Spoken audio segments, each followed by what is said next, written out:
Alright. Hello, everyone. Welcome to Ferrum Heights, the one and only premium Pokken DX tournament podcast here on twitch.tv/McDareth. This is totally the first time today that we are doing this intro. Thank you for joining us. I am Mins, and to my left on the screen, on my right, technically, for me, is McDareth, wonderful host, stream owner, and person making everything run right now because it's all kind of barely holding together. And our two great guests today are, if you want to introduce yourself, let's start with, I guess if we're going counterclockwise, I'll go start with Slippingbug. Welcome back to the show. How you doing? Hi, I'm Slippingbug and I go to tournaments, and you should too. That's true words have never been spoken. Yeah. And our second guest today, Double. He doesn't have a camera, but he's a lot of spirit. I don't have a camera. I don't have a webcam. I never really decided to get one, but thank you for having me. It's a pleasure to be here. Yeah, thank you for joining us. Sorry.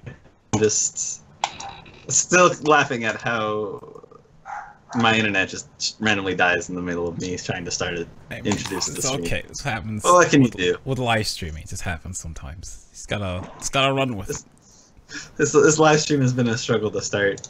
XSplit got rid of the presets of this scene. My internet just dies. It's Skype is just randomly deciding it wants to zoom in on your faces sometimes. We have to fix that. Yeah, I see that, and this is entertaining. But alright, let's jump into it. So I guess how we start the show is sort of talk about previous events that have happened recently. I guess kind of going from farthest back to most recent. And a lot of things have happened in like the past month. We had a lot of events. Let's see it. Well, let's start with we had like 3 of these all in the same weekend. Yeah. I guess all these happened at once. I guess Kanto was technically the first one. Right? Because that technically happened. No. That happened, I think. Frosty was the first one. Just Frosty. Was it the week before? I thought that was the same week. Yeah, I think Kanto was before. Yeah. Okay. Alright, Kanto was the first one then. So let's just talk about that. Kanto tournament number 3. The Japanese event, community run event. This time they were running it with a bunch of the ARMS people as well. ARMS community in Japan, which was really cool.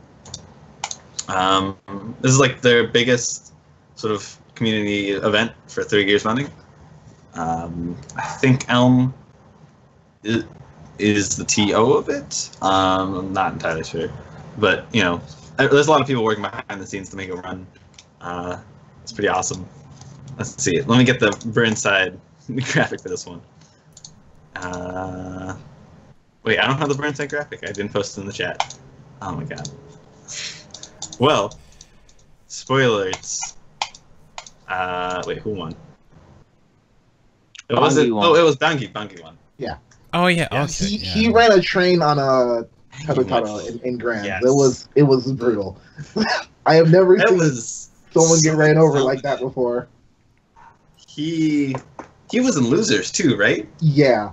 So like, I'm pretty sure in before the reset, when he was still in losers, like before the grand finals reset, it was like a clean 6-0. I don't even know if Turo won a round. Maybe he won one. I think he won a round or 2, but he got 6-0 swept. Like he he did not win a single game. Or he won. I think he won 1 game in the reset, but that was it. It was rough. It was. I mean, Garchomp went in ham. Bangi is amazing. Like, he had so much steam coming into that grand finals. It was crazy. But no, still have to sort of shout out Toru because this man, he doesn't get to play anyone. He lives alone in like a deserted island.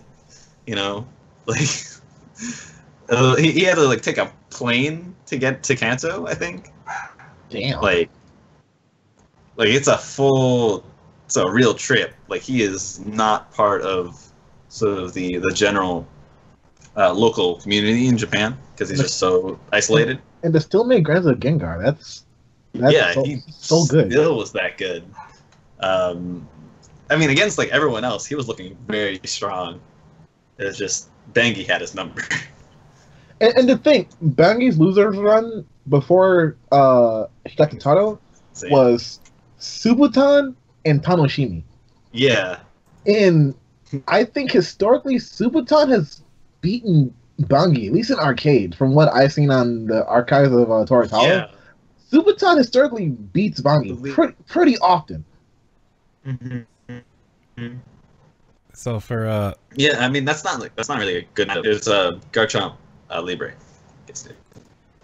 What, McDareth? I was gonna say, for people who aren't so familiar, who does Subaton and I just forgot the other name. Who do they play? Tanoshimi. Tanoshimi, yes. Thank you. So Subutan plays Libre. He's also picked up a Chandelure recently, but I think for Kanto he basically just ran all Libre. Yeah. And Tanoshimi was a Lucario player and Mewtwo. He started off with Lucario and then picked up Mewtwo down the road. Yeah, now he's kind of going back to Lucario. Yeah. He played it was season 1, he played all Lucario. Season 2 he was like, I can't deal with Lucario sucks, I'm gonna play Mewtwo. And now he's kind of realizing, oh wait, Lucario's still pretty good. Yeah.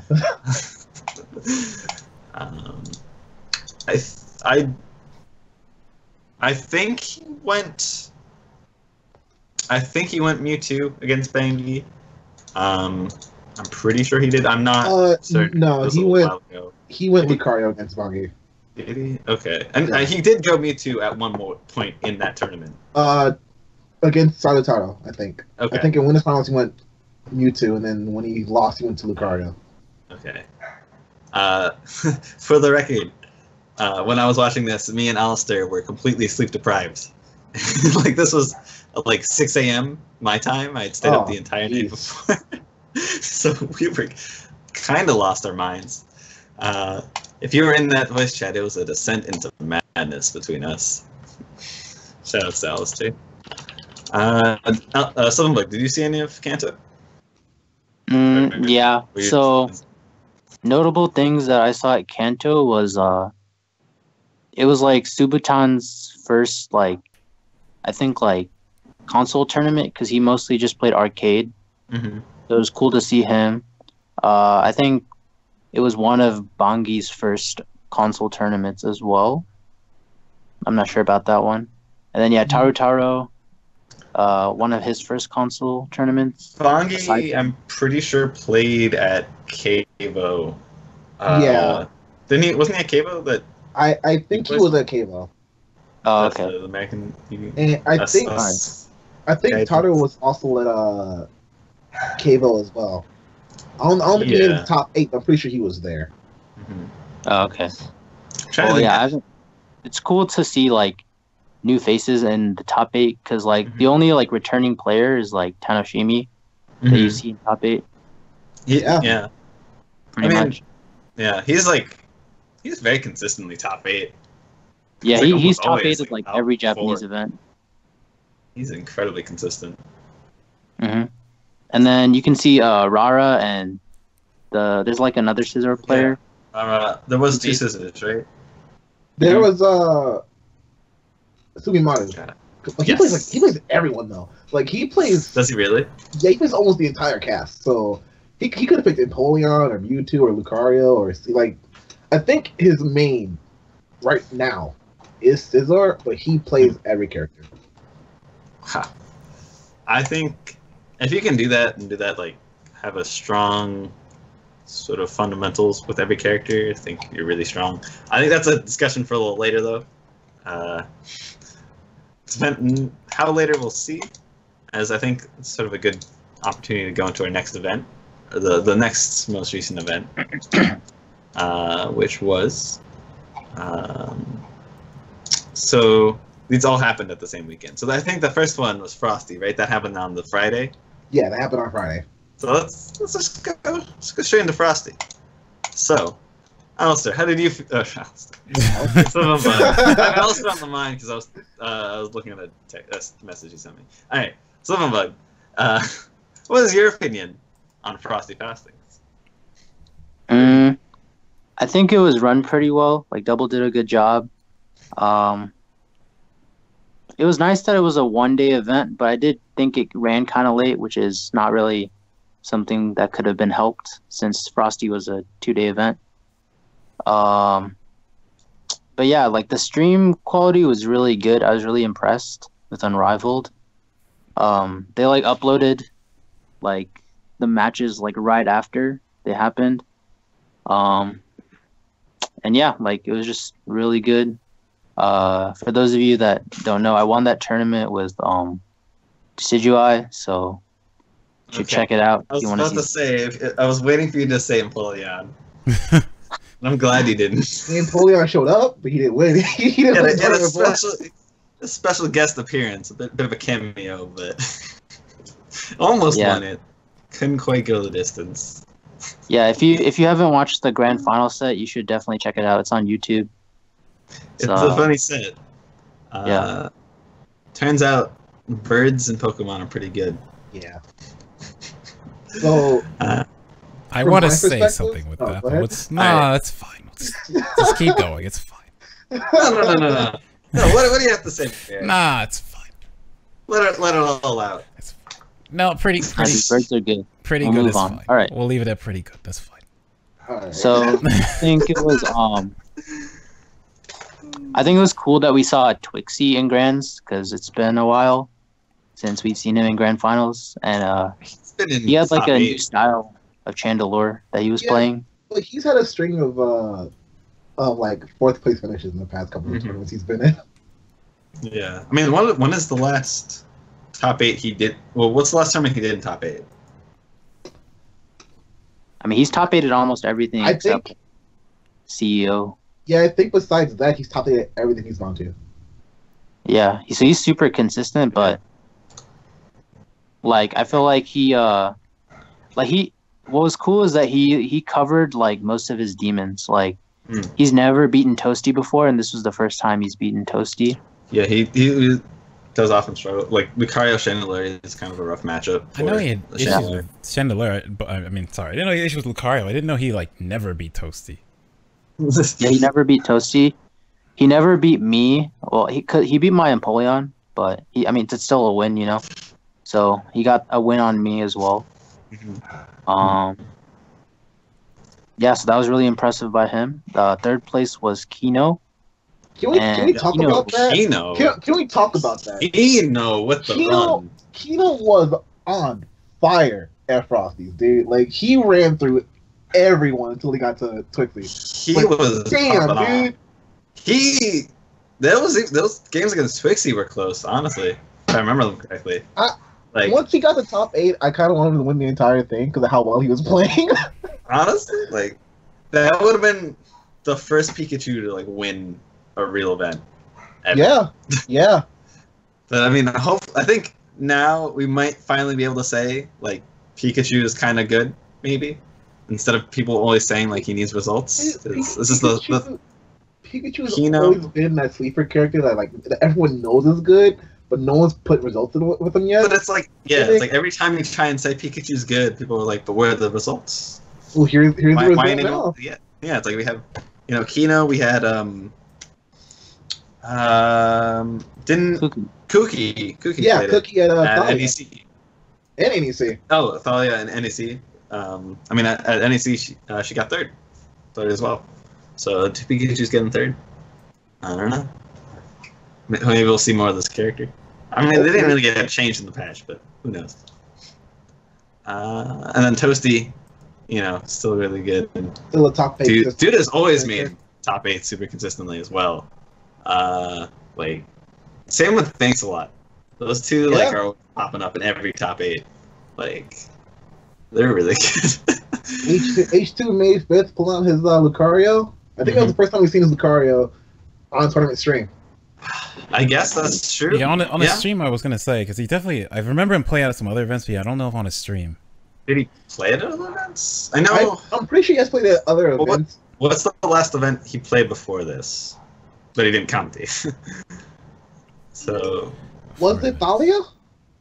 Was he at NEC? I don't know if he's at NEC. No, he was not at NEC. No, he wasn't at NEC. He was at Thalia. Didn't he make top 8 at Thalia? Did he Thalia? Oh, okay. I don't think he made. I always top forget eight. Thalia existed. I don't think he made top 8 at Thalia, but I know he played Lucario. There. Okay. So Because I know before that, he was at SoCal Regionals? Yeah, SoCal Regionals. And he played he was Pikachu. top 8. Oh, Thalia? Yeah. Oh, okay, cool. With Lucario? I don't think he played Lucario in top 8. I think he only played Guard in top 8. Okay. I know at SoCal Regionals, he didn't play Lucario yet. It was Guard, Pikachu, and Machamp. Those are the 3. Yep. I think it's really cool how we're getting like more players are playing 2 or 3 characters. Mm-hmm. Yeah, that's pretty cool. It's sort of interesting to see what sort of develops from that in terms of like counterpicking and because I know a lot of people are starting to more diversify their characters, diversify within like the top 5 characters in the game, but it's still sort of they're branching out, and it's kind of weird because on one hand you technically have more character diversity, but on the other hand they kind of a lot of overlap is what I've noticed between the characters. Like usually like a lot of a player that Decidueye. Sort of what I'm saying. Decidueye was just for Frosties. Yeah, I know. There's a lot of Decidueye there. A lot of Decidueye. But I don't know. You have Decidueyes that kind of have some Sceptiles, Lucarios every now and then, Mewtwo's on sort of the Japanese side. Yeah. Like, sort of a bunch of different regions have their own sort of flavor of secondary, is what I've noticed. Yeah. I know people sort of said that this game is sort of going into a counterpick meta, where it matters more about like the matchups rather than like who you main. It's not about maining a character. So what are you guys' thoughts on that one? I agree with. I think in general with Pokemon, when people want to talk like, oh, what's a tier list? Well, I think a general overall tier list kind of doesn't matter because I feel like the game is so heavily based on like what matchup your character is good against. Because like I feel like just so many matchups for different Pokemon are like, let's look at Machamp. People think, oh, Machamp can't get inverse projectiles, but it's like he can. It's just certain characters with projectiles give him a hard time. So like if you swap off for that, but still use Machamp everywhere else, like doesn't make Machamp overall worse, but it's just like if he runs into this, it can be hard. So just like with a hard bracket, that Pokemon may not be as good, but that Pokemon is still good in essence. I have to agree with that. I have to agree with that because especially the last part about having a hard bracket, because Sir Spud has picked up a Lucario in the recent couple months, and he planned on using it at Frosty. They never get the chance to, but his bracket was Ed, Swalot, Mitchell. No, it wasn't Mitchell. It was another Weavile. And then if he had beaten the Weavile in losers, he had to fight Coach Steve, which is another Weavile. And then if he had beaten Steve, he had to fight Swalot, which is Sceptile again. So he had like the hardest possible bracket for a Gengar player. Which I'm surprised he didn't bring out the Lucario, but counterpicking is going to be something that you really need to do. Not really need to do, but something you'll want to do later on in the game meta. See, my opinion on like a counterpick meta is that, at least sort of more in the short term, sort of depends. Long term, I'm not so sure how this will hold, but I think in short term, it kind of will make people worse at matchups because they won't be trying to learn how to beat a character with the tools they have. They'll be trying to like abuse a character with other tools, if that makes sense. It's not like learning a character's weaknesses, more so learning a different character's strengths. Yeah. To abuse. And I feel, at least in like the short term, there's gonna be a lot of people who struggle, and like arguably the counterpick won't. I have a feeling the counterpicks aren't gonna work that well because just because they have the strengths, like the characters, new characters' strengths, they won't like still understand like conceptually and meta, strategy wise, how to beat the other character still. I always thought that's the interesting part with a counter pick is like if you're counter picking into someone's like, oh, this matchup wins, but you have to assume that the person that you're counter picking also knows how to play against it. So now you need to know how to outplay them still with the character you're trying to counter pick. Yeah, especially if you're using one of the more popular characters like Lucario or Septile. Ubiquitous ones where it's like everyone knows how to play against them. Yeah. Or should. What are your feelings, Slip? As someone who seems to now have a larger and larger character roster every event. So what I think is like when you go into a tournament, you should have like a game plan for every single matchup that you might fight.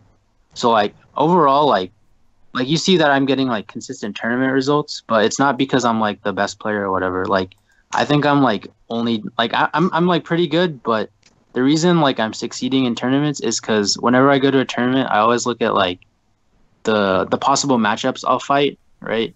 And I'll prepare a game plan for each single matchup and every single player. So I think that's like more important than whatever character you pick. It's just you need to have a plan for whatever matchup you pick. Like that's fair. For final boss, like I plan to use Scizor versus Sceptile and Suicune only, and I like super grinded those matchups in the lab. So at that point, I was better with Scizor versus those two characters than I was with Libre. So it's just, I think in this game, it's about knowing 21 matchups, not really maining a character. Just like knowing 21 matchups that you really like. Well, it's 22. It's going to be 23. Oh, yeah. Now there's more, yeah. And maybe more. Maybe more. All right. Well, we can talk about that one a little later, hopefully. I think that's a good segue into the other event that happened the next day. Unfortunately, well, this one was streamed, actually. Shoutouts to Mutator for coming in clutch with the stream software and setups, and Corgian for offering an overlay for that one. Genesis 5. Happening same weekend. Yeah. Also, talking about characters, looking at the Burnside bracket, you see Alistair with 4 different characters there. He had a party on his side, dude. Yeah, it's like he has more character diversity than the other top 8. Like, almost. I thought it was funny when someone asked Alistair, "So hey, you looking to take this tournament?" He's like, "Oh no, man, I'm just looking to practice my secondaries." I mean, he got some practice. Got a lot of games. Yeah, but shoutouts to I mean, he didn't take it quite free actually. He was sent to losers by Mutator. Yeah, he lost to Mutator, and then it final. was a game 10 grand finals to win it. I remember like well, you mean no one could hear his no commentary, but it was once, I'm trying to remember the exact setup where it happened, where it's a spot where Mutator could have punished Alistair, and he thought, oh, I'm dead. Like, he tried to hard commit to something and thought, okay, I just threw the game. It's like, oh, I'm dead. And then he lived, and then he just brought it back from there, and he popped off so hard afterwards. So just like... Mutator or Alistair? Alistair. Oh. Alistair's pop-offs are pretty wild. Like... Oh, wait, how was Genesis? As you were there. Yeah, was it supposed to be streamed ever, or was it? No, it wasn't. It was like okay. It was like on the Pokken community streams. That's like my one complaint with it. It's like Arms and Splatoon. No, sorry, not Arms. Splatoon. It's a Smash event. So I was saying 2 Nintendo games, so I thought Arms. But like Splatoon was there, had a stream, but like Nintendo definitely helped support that. Arms not there? I know the TO had something with Arms. I don't know if Arms was. Okay. Actually, no, wait, Arms was there. It was. Okay. I think, okay. Unless I'm wrong. I feel like it was there, because I think I remember seeing it. I mean, I would imagine it would be there, because that region is kind of the only place where there's any local Arms in the United States, and it's like a big Nintendo event, so I imagine there'd be something. But back to Pokken. But yeah, we kind of like, because yeah, my one complaint is like I was really happy Pokken was at Genesis, because I think Smash events are like a good leeway to get extra tournaments, since before, especially when it was the same console, it's a little easier. Right now it's kind of harder, but now I think it's like events that have Arms and Splatoon too. Like there's another one called Smash and Splash, which is in June. Yes, and it has both of those. So Smash and Splash is kind of funny. So I'm kind of hoping that there's maybe some way Pokken can be added, since they're running 2 Switch games anyway. So we'll have to see about that. But So yeah, I was happy it was there because I like the crossover. People can see it. Maybe there wasn't much crossover, honestly, and we were kind of just in a small corner. We had like 2 setups. So there's something weird with the setups where the normal land way you connect into each other wasn't working. So they took like yeah, I don't know how, but when I got there, it's like, yeah, we couldn't get it to working, so we did it this way. They had like a router, and all of them were connected into the router. And like, oh, they did it like the Splatoon kind of way. Splatoon and ARMS. That's how Splatoon and ARMS do it. Is they have to connect them all to a router and have them all on that like network. It's super jank. I think jank. It's weird. Yeah, it was weird. There's a lot of problems with ARMS with that. Like there are a lot of known problems that ARMS has because there will be lag on LAN because of that. Like you'll just sometimes see like a punch go right through the person on one person's screen because it does it. I don't know. It's thank God our LAN does not do that. Yeah. The only weird thing is like whenever someone connects, the 2 people connect at the same time, because if you connect and someone else connects, you'll just connect so someone else. So usually basically the 2 people across each other are connecting, so they get to each other. Yeah, it's not. The Pokken is not designed for that kind of crossover connection. Yeah. But speaking of crossover, as you were saying, someone that is actually more, I think, in the Smash community from Japan is P-Jigglypuff. Yeah, so I was like, oh, there's a Japanese player. I haven't heard of him, but it's still a Japanese player, so there'd be a little worry. And like, he was playing Polion, I was watching him play, and he was kind of having a little trouble with his matches, but then he just was doing well, he got through it. And then I made it out in loser's side. I lost to Sir Salty. Sorry, I just wanted to make sure. His name was like Meme Stealer Sir Salty, and I was trying to remember past Meme Stealer. So I was like, I lost to Sir Salty in winners, but I beat him in losers, and then I had to play P-Jigglypuff. So like, I was thinking about, I watched him play in his Empoleon. It's like round 1. I'm still kind of mad because I went in round 1 and I like won handily. It's like, okay, so I'm doing fine then. But then like the other rounds, he definitely just stepped up because like even he beat me and then he beat Bad Intent after me. So like definitely stepped up to get 4th here. He definitely did well. Yeah. He actually went to here and then he was at Evo Japan and I think he did pretty decently there as well. Yeah, he was there. I forget who he teamed with, but they were on stream at one point. They could not. They only were able to put his name as P-Dash because Jigglypuff is a banned word. Yeah, Pokemon. Oh yeah, because Pokemon. Yep. What can you do? All right, and then so the third event, which unfortunately none of us were at, is the Germany, like the big Pokken event in Germany, the CCE and Smash Valley. And that is my dog. Sorry if that's coming through. It's okay. Can't do anything about Newton. This is like the underground Ferrum Heights podcast as it. It's fine. Yeah. So yeah, this is Europe's probably biggest event until I guess their internationals. I forget where that's supposed to be. I know that location's actually announced. But thankfully, it's not a dream hack this year. Yeah. You can breathe easily this time, you European players. Yeah, Fabulous won it. Has Fabi won every European event so far? Because I feel like he almost every. Nah, dude, we got Gorson. Gorson's won a bunch. Yeah, Gorson did win one. That was once. If you're counting all the way back to the first, I forget where it was. It wasn't Germany, was it?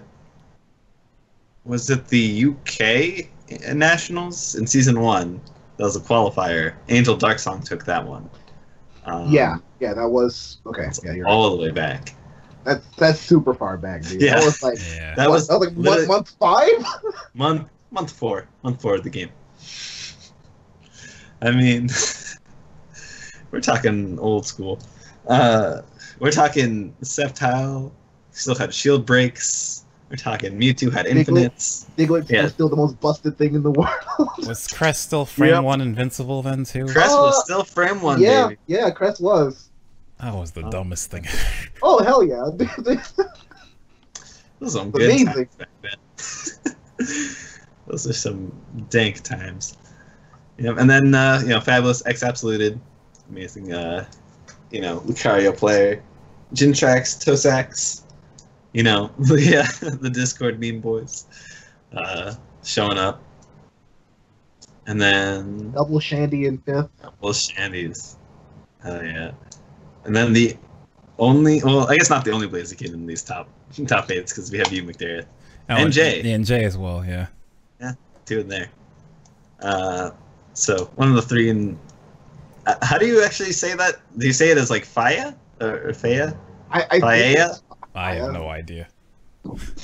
Like there's like 7 different ways you can pronounce that name, to be honest. But just him, and then the only scissor of the ones that I have up here, not counting Kanto, because I'm a buster. The only scissors you'll see on the stream, if this is actually on the stream right now. It is. Yeah, it is. Of Lobotronics. I almost butchered that. So yeah.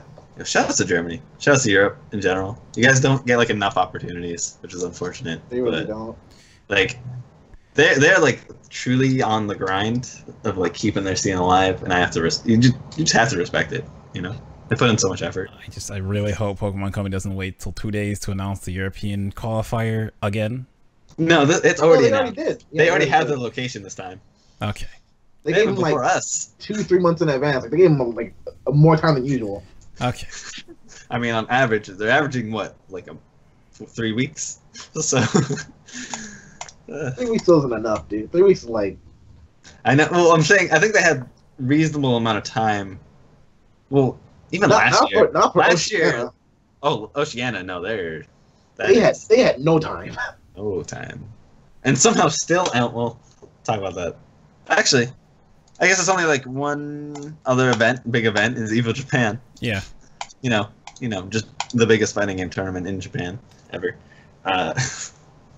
So that was sort of a 2v2, which is always an interesting event. Yes. Single elimination, best of ones, fun stuff. But always entertaining at the very least. Yeah, 2v2s are like fun to watch. Fun to watch. I cannot imagine they're fun to play in. No, they're stressful. They're super stressful. Like, they have to be. Like, I know Alistair was super stressing about it, and same with Midori. But shoutouts to these our boys. They put in work on stream. Every game they were on stream they won, except Alistair lost once and then Midori carried. But if you lose off stream, no one's gonna remember it, so it doesn't matter. People only remember you winning. Remember that. That's some life lessons. If you're gonna lose off stream. But shoutouts to Cross, finally winning. Cross and Mikushi, they were tearing it up. Yeah, they really were. Like, that is a really strong combination. I think also shoutouts to Red and Kyoro, sort of the young boys of the Pokken community. They're like 16 years old. Yeah, maybe, and they're both new to the game too. Like, they've only been playing for, I think, now like 6-7 months. Yeah, I know Kyoro started playing, I want to say, let's see, around Krogunk's release in arcades. I think want to say like a little bit around that, give or take a month. Yeah. And so he's. I mean, I don't want to say by default because every other Shadow Mewtwo's quit, but he is now one of the best Shadow Mewtwo's in Japan right now. Saying that, and then Red also a really, really good Mewtwo player. And then of course there was actually the Burnside graphic is incorrect. There is a mistake on it. They had a 3rd place bronze medal match between the two teams, and I believe Poterin and Tonosama kind of ran a train on Clown and Rortan. It was domination. I didn't actually even get to see that match because my stream froze at one point and was so behind that when I refreshed it, it was already over. I didn't see it live, but I saw the replay when it got uploaded, and it wasn't pretty. It was a bit of a wash. Yeah. Pokken still has it. He's been gone for a while playing Dissidia, but he's still a pretty good Mewtwo player. He still has the fundamentals down. Tono playing Bird, showing that Bird is actually pretty silly. He's pretty crazy. Bird has some silly stuff. Really good pressure. Yeah, solid pressure. He was ahead of the meta. Maybe he had some insider information. Who knows? But he was running Pachirisu Magikarp. He also ran this at Kanto.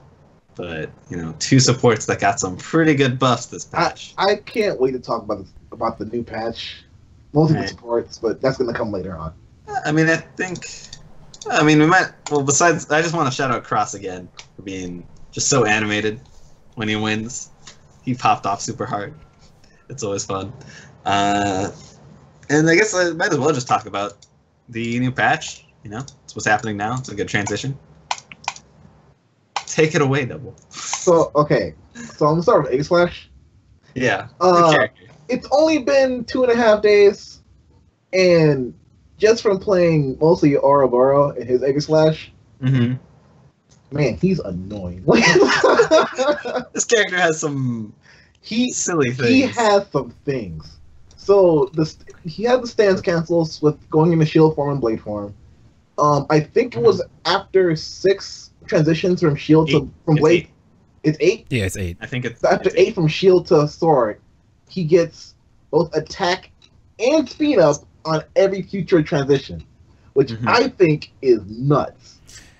It is pretty nutty. I think it's kind of hard to set up, though, depending on the character he's playing against. Because if it's someone who's going to give him that space and can't just hit him with a projectile, then yeah, it's probably not that bad. I think if you get certain donors like Suicune, he gets that for free. Really? Yeah, Suicune can't really pressure him that hard if he's doing it, I feel like, so yeah. Okay. I guess that's fair. I don't know. I feel like if you're... in my mind... the way I see it is if you're able to get that off like 8 times, you've already won the game. Like, you've already won that round, kind of. Yeah, that's not a bad point. It's kind of a win-more situation. I mean, I imagine in like super, like going to time against like a campy Weavile or something, or like a Libre or something. I feel like I can just rush them down. But, yeah, Weavile camping him is such a bad idea. Yeah, but if like you go to time in like a really slow matchup, I feel like that could definitely be like the deciding factor. But I feel like out of all of he has a ton of mechanics. Like out of all of his mechanics, like go on his move list, look at his like passives. He's like 6. There's a lot of stuff going on. I think some of the craziest probably the parry, the frame 1 parry that he has. At least it's not something he can just throw out there, because, I mean, if he whiffs, he's in a considerable amount of recovery. Yeah. But just on a right read, he gets so much off of a successful parry. He does, because you can only get a 15-frame move off the parry. You can pretty much do your 5Y into, like, any other move he has. So yeah, that's the biggest thing. Because you can 5Y, you can just start your best combo starter, like, immediately.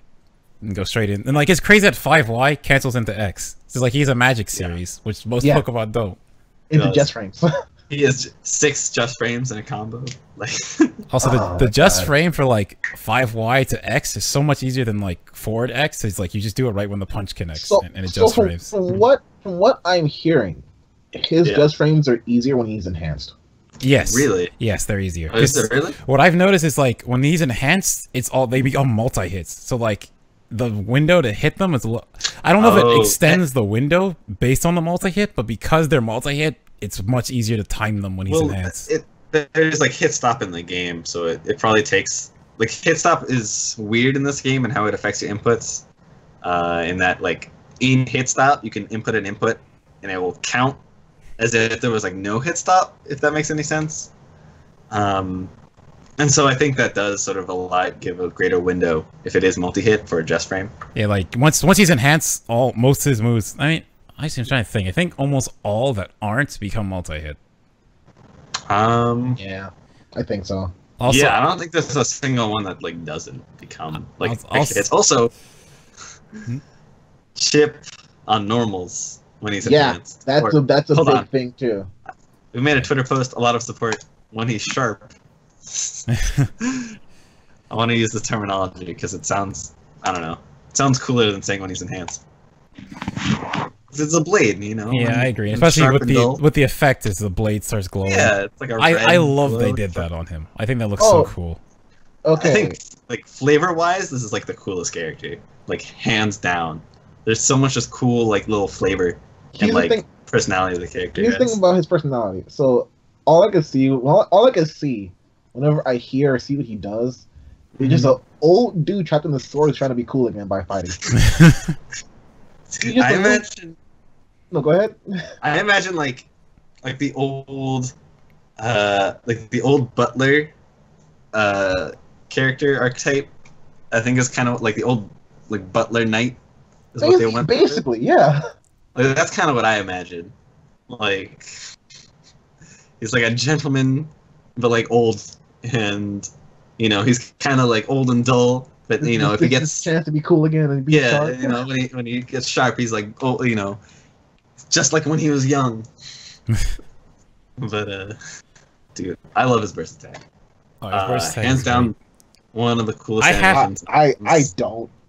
I mean, it's long, and it's like the move itself is kind of busted, but Yeah, how invincible this is kind of ridiculous. Like, Yes. I whiffed it versus Jay playing Decidueye. He tried 2 different timings to punish me. He just did not punish me with his own bursts. I just got out. I was playing against Oro in the ranked, and we both did burst attack at the same exact time. And I framed through all of my burst attack, well, and then okay. crit me and hit me 3 times, and I died. For the viewers at home, which burst attacks are you talking about? It 'Cause was he does have the shield two. form burst attack. Oh, Yeah, mine were so both his burst sword. attack changes in depending on which stance he's in. Oh, well, In they're sword both stance, it's sort of ridiculous. like an AOE spin, and then in shield stance, it's a laser. Sword stance is not as bad as shield.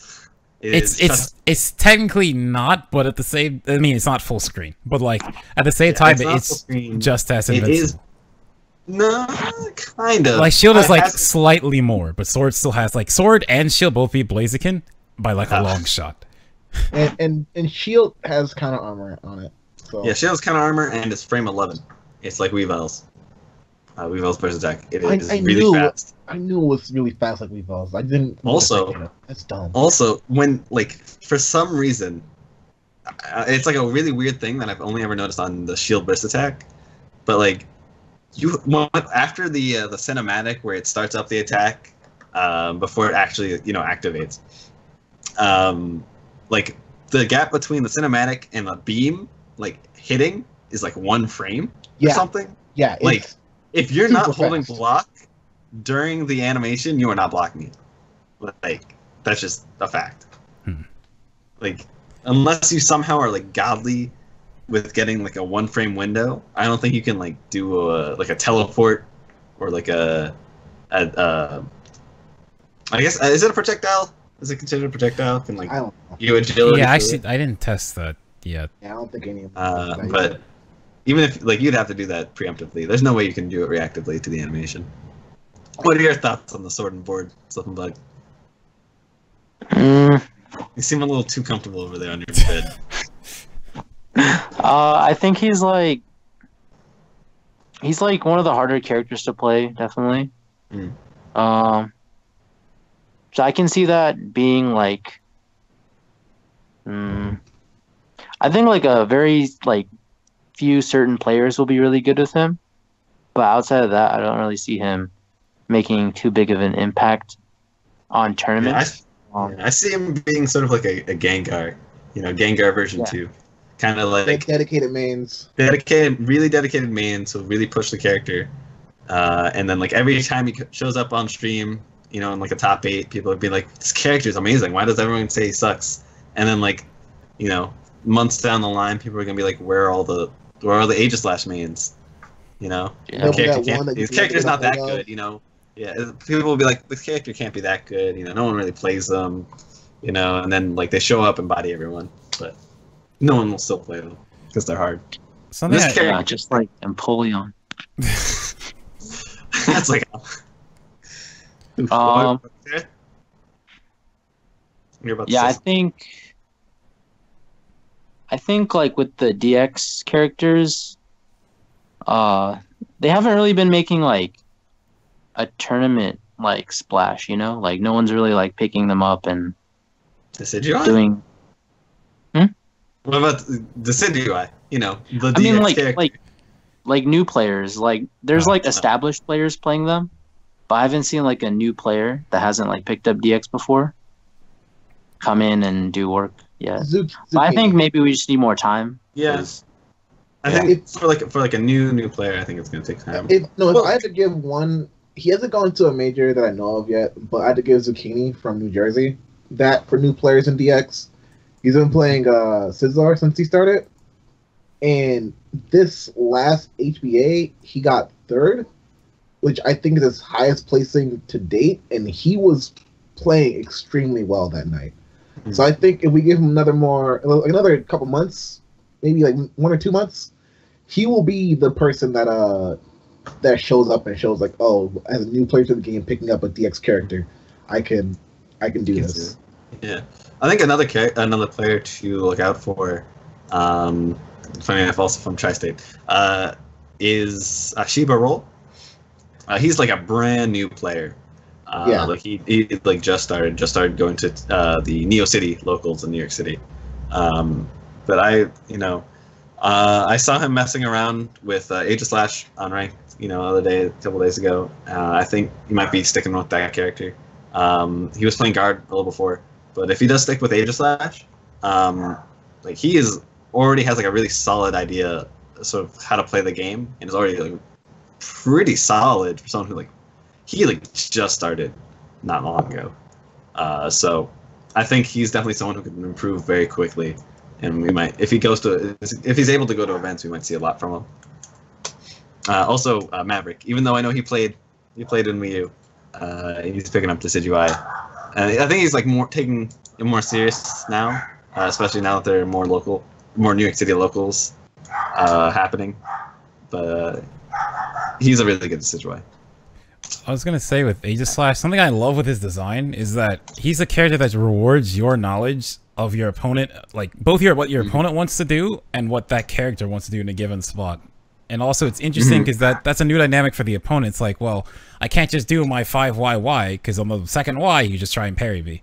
So now I need to think around how to stop it. But the other thing with parry, I like, because this is my one issue sometimes with Pokken. It's like they make a move good, but then they just don't put a weakness. So it's just like, this is just a good move. It's like, what? And then but with parry, obviously you can grab it. But on top of that, you can grab it. You can delay them. You can delay your strings. You can, try and bait it out. There's a surprisingly good amount of counterplay to parry. The part I love is it loses the projectiles. So it's just like in any given only spot. Physical attack. Yeah, if you ever think he's gonna parry, if you switch into a projectile in that spot, you just beat him out. Because I know as Blaziken playing against Aegislash, anytime I think there's a mix, I just 4Y him in field. Because I don't have to sit here and guess with parry. Just 4Y. Just get out of this situation. It's a really, that's a really nice feature for Shadow Mewtwo in the matchup, because a lot of Shadow Mewtwo's, Okazeme is based off of projectiles, so you just medium with projectiles. It can't really do anything. Yeah, because King Shield also isn't frame 1.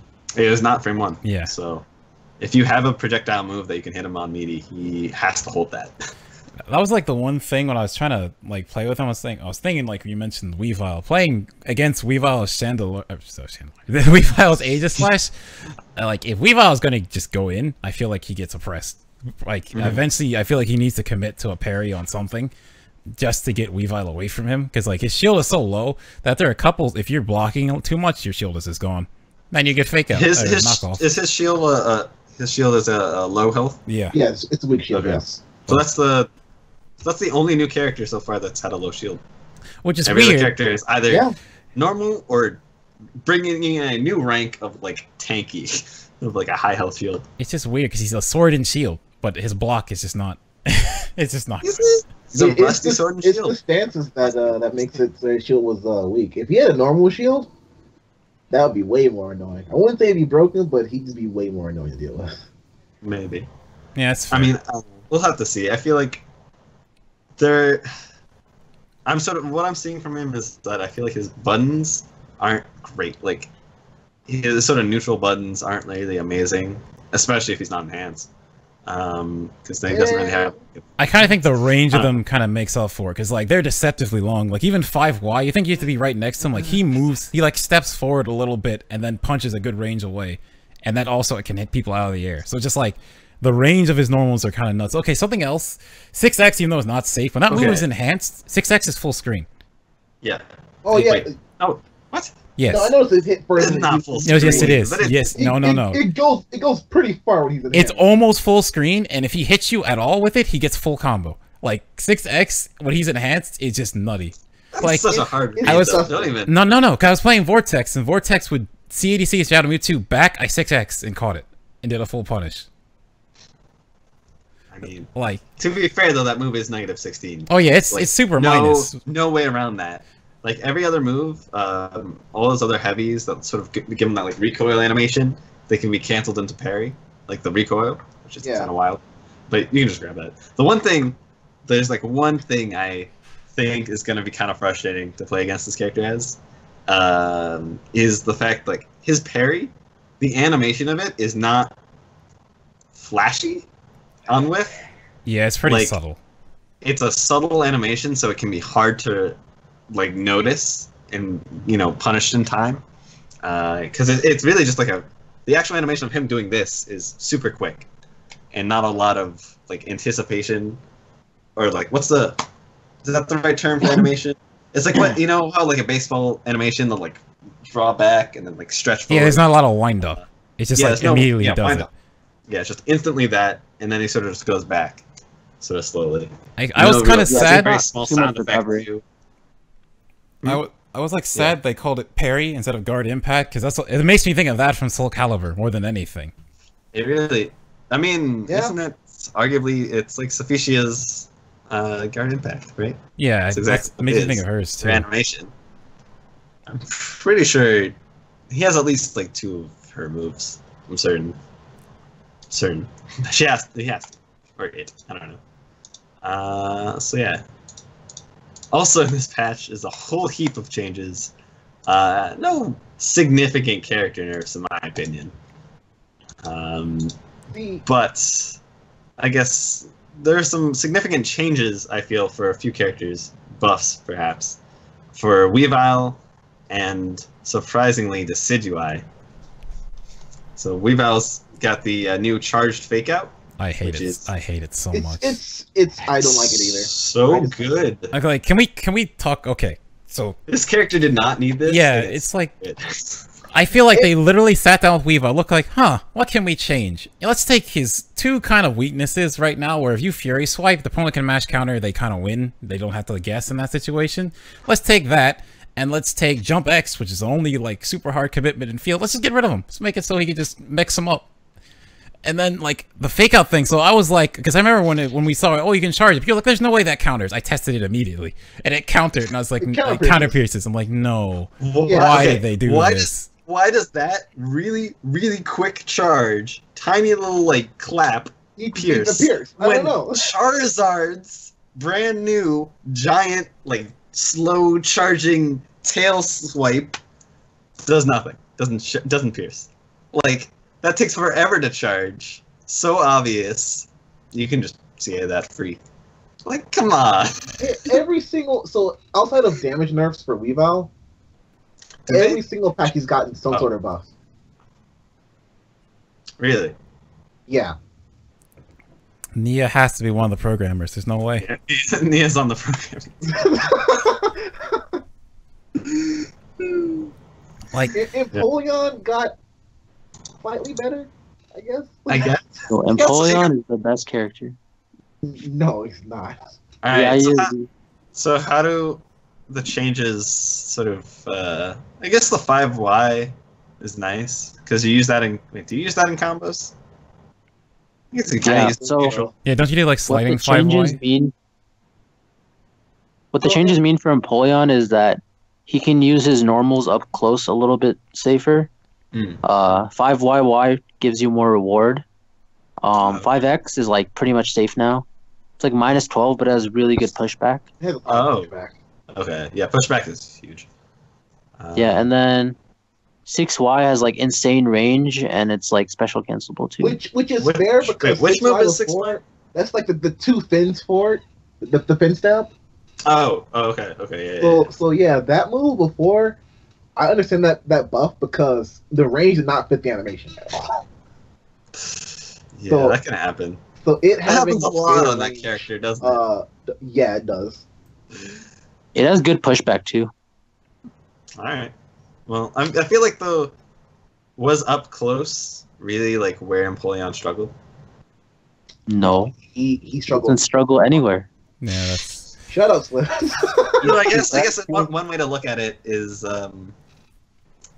there's a certain type of balancing is where it's like you want to keep a character's strengths really strong and then like their weakness is weak, and sort of just make those like more polar.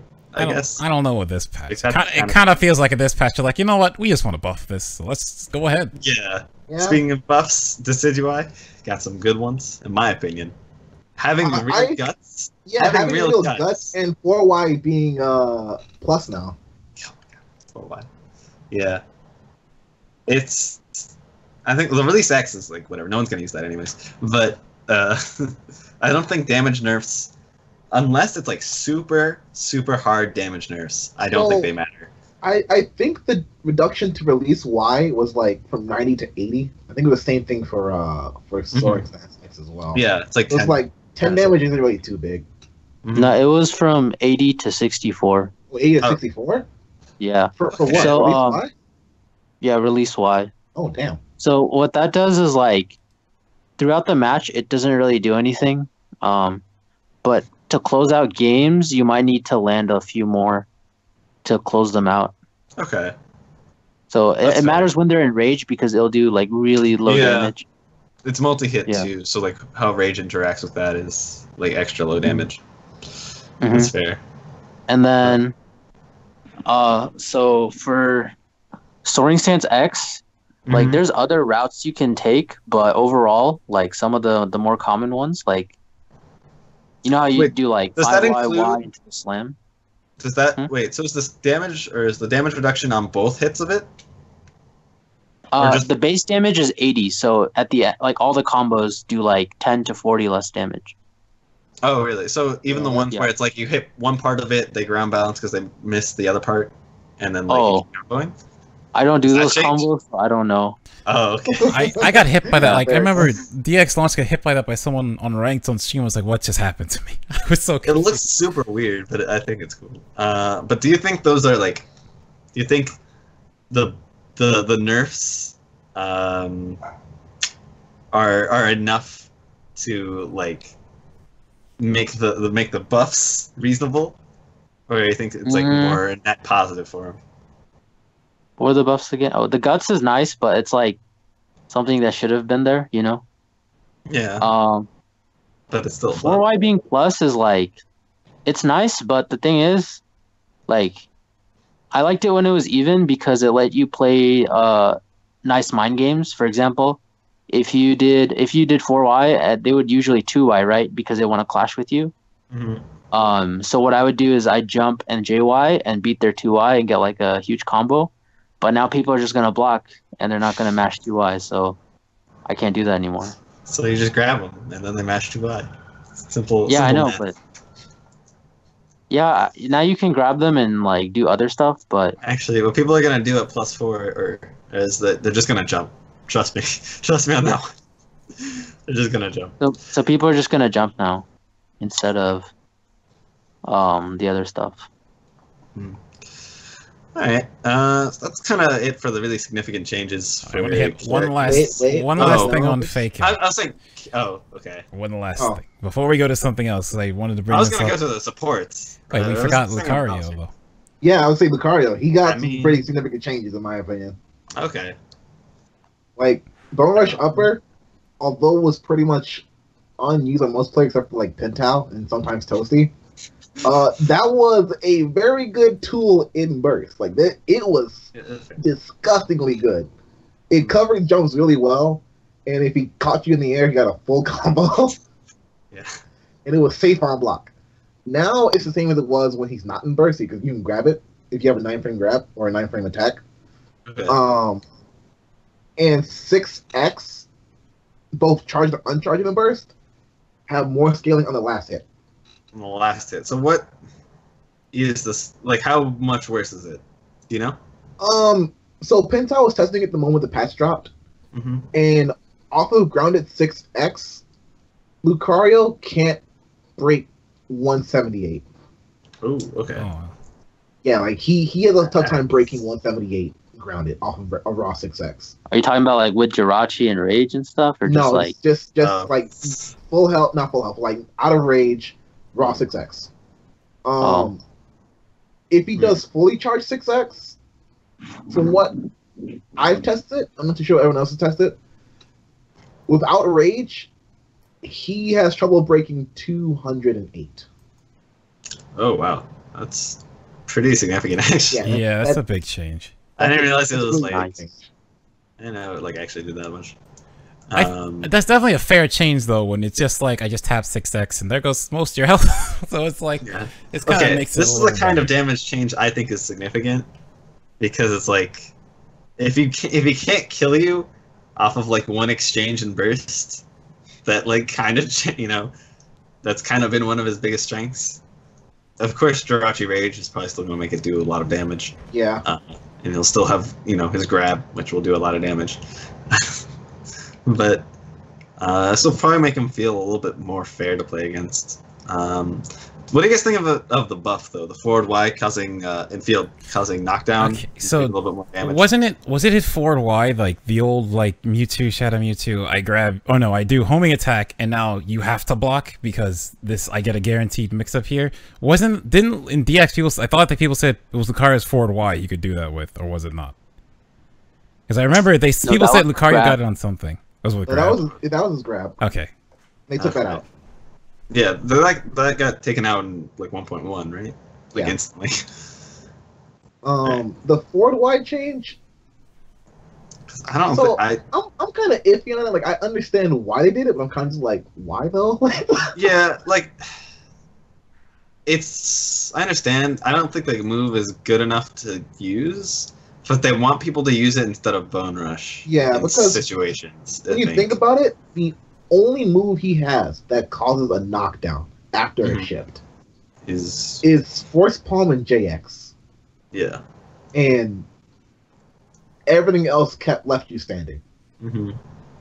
Which is pretty significant, actually. Yeah. Like, a lot of other characters can have a hard knockdown off phase shift instead of Oki, and just have pressure going really hard after that. A lot of momentum. So, I mean, yeah, that is sort of like a Jump X, it's like, alright, Jump X is bad, but forward Y seems like probably the most usable of those, like the most often, like the move that you'll most be able to really use consistently to get a hard knockdown in field. So I guess that is sort of significant. I just don't, like every situation you'd use forward Y, I feel like Bone Rush would be more consistent. Yeah. If not a little, it won't be as safe, but it will be, I feel like overall, like through, tons and tons of games, better because it's faster. Yeah. And it'll hit them rather than like them blocking. It also reaches further than Bone Rush would. True. It does. But yeah. Well, I guess it has trade-offs. But I guess like you said, it's nice that the option exists, that now there's a reason to use it if you want to knock down and then set up on that compared to just Bone Rush. Alright. Oh wait, these fake out changes the whole So the reason I'm sad is because this was like one of the things I loved. So if you know how I play Blaziken, I just love when I can get anything with his stances, I will abuse it. So fake out was like literally if we've ever Fury swiped. Oh yeah, you did that. Stop blocking, hold up, you just high stance it. So that you just blew high stance, you buffer grab immediately when you see the armor and like you get out. Now that's dead. But it's like that was dead, and like I needed to test something else, so I tested it versus every single. I don't know the speed of the new characters' counterattack. I know Aegis Slash is about as slow as Chandeler's. I'm pretty sure they're about the same time. With the other characters, I don't know their speeds, but I tested it versus like Blaziken's speed, since he's second, and then all the ones above him, it beats all of them. If you tap counter and he goes for that, you lose. Yeah. Like, he just beats you because it's that fast. So it's Speaking of stances, we forgot one massive thing. Aegis Slash's low stance. Oh yes. Dodging highs and lows at the same time. Yeah. That's still like. For no reason. I guess I get why, because he's ducking, but he's also off the ground. That's But gonna get changed. I feel like it's not going to. I feel like it is going to. I refuse to believe that's not a bug. I can't see that staying around. I think they wanted it that way. That is just too strong. Like, that invalidates so many characters at like many ranges. Who basically has a high-low mix-up game. Like, yeah. He could do that on your wake up to avoid like a 2Y mash, you know? Like, that's crazy. Well, the trade-off is like, so the way I see it is, if it was like, you know, armored as well, because then like if someone 2Ys into armor, you can just grab them because they're stuck in like hits. They're stuck in the hit stop of hitting armor. This is better. No, I think this is worse because like when their move whiffs, they don't slow down; it just misses. But when it's armored, they actually get stuck in the move. So I feel like an armored move is better. But if it's armored, they might be able to cancel it or like go into the next hit or something. If they whiff, they can't, and they're on end lag of like the whiff lag. And a lot of moves have significant whiff, you know, animations. Well, the way I think about it is like, so I was messing around with Darkrai for Blaziken's options. So like when Darkrai does 2Y 2X, if you low stance 2Y, you can 5X before 2X ever comes out because you get stuck in 2Y and you're no stun, so you can move immediately. So it's just like, I don't know, to me I feel like if it was armored on top of that, he has more options. Because it's not armored, the gap to punish is a little slower because you're not slowed down. So like I remember I was playing like Slip and he did like 2Y as Blaziken. I felt he was doing 2Y, so I pressed down, then he did immediate Brave Bird and I got hit because like he didn't slow down from 2Y missing me, so he could just do the next move. What you would do, at least was what I would do in that case, just delay 2Y. If you think you're gonna go for it, just do low stance and delay 2Y. Oh yeah, I see what you mean. 2Y is a really good move. A little low range, but still 11 frames. Anyways, so that's it for all the characters of the 1.2 change. Now for the supports. Oh man, this is the real meat of potatoes. This is my favorite part. This patch was just support patch. Everything got changed. Honestly, I think it was. Like, it really feels like this patch was more for about the supports, and boy did they change these supports. Yes. Well, you're the resident Pokken support master. The support guy. You know everything there is to know about every support. I deal with supports a lot. So the what's thing I'm gonna go with is going down the list. Yeah, might as well. Litten got changed. So when the game first came out, just like a bug fix. Right? Yeah, that was a bug fix. Litten could crit grabs, which was definitely not intentional. Like that shouldn't have been there. So that's gone. Finnegan doesn't walk flat anymore, which honestly I feel is not really a big deal. Yeah. You actually get more off of it by the wall now rather than getting nothing like you would before. Like I feel it's actually a buff. Oh wait. Oh. You can still combo off of it if it's like they're in the corner, but it won't wall slot, you can hit them still. Oh my god. It's flat them. That is a buff. That is actually 100% buff then. Because before, if you're on the wall, it would wall splat and you just instantly fall. Yeah. Because you only get two you only get like one true like re-wall splat. So that's crazy. I did not realize that. Holy shit. Lapras has I don't know if it's a taller hitbox or a wider hitbox. I haven't really tested it too much, but the hitbox did get bigger and it gets rid of projectiles sooner if you call it. Yes, it gets rid of projectiles instantly. Yeah. You do not have to worry about like trading at all with that. It is now way safer for that move, like that. Getting rid of them. It's really good. I'm sure Balmar was very happy. Well, for all the buff supports, namely Eevee, Togekiss, and I think the term we're going for is enhance and heal. Enhance supports, all right. Enhance and heal. So Eevee, Togekiss, and Sylveon. They've all gotten their times reduced by 2 seconds, so they're all 10 seconds long, and they all heal 70 HP now. Up from 60. So 10 more HP, 2 seconds down. Yeah. In my opinion, that's not a good trade. That's a net negative. So I would agree. I would agree. and this is coming from a character where like the HP is actually significant. Yeah, that's how I felt. I thought it'd be a bigger heal than that. I thought it'd be a little more impactful, but it's like only 10. I thought it was gonna be like 90 HP, something crazy. But 80 was probably like 80 was actually my conservative guess. I was hoping if I was really going crazy, I would be like it's 100 HP. But that'd be too much. That's actually more than Espeon. No, isn't Espeon when you're low? I think Espeon's 80. Is it 80? It's not based on how much HP you have. It's based on time. Yeah, it's based on time. So you can't actually test that on the training mode. No. I went into a local match. I thought it was 120. It's 120 at like max time. Espeon's 3 tiers. Espeon's 3 tiers. So the first 30 seconds, it's 70 now. It used to be 60. Tier 1 is 70 HP. Tier 2 is 90, and Tier 3 is 120. Okay. For Espeon. Honestly, I feel like better. Kind of. Is it? So Diglett is. I swear they've given Diglett this buff every time it's been in the patch changes. Where it's like in field phases, it gets like more consistently, hits in field phase. Like, yeah, that's what they want giving that. They want it to be good, but they don't want to make it broken like 1.1 in Wii U. So, they're trying to figure out what to do with the support. The chip damage in Duel has gone up, in my opinion, considerably. Went from 24 to 40.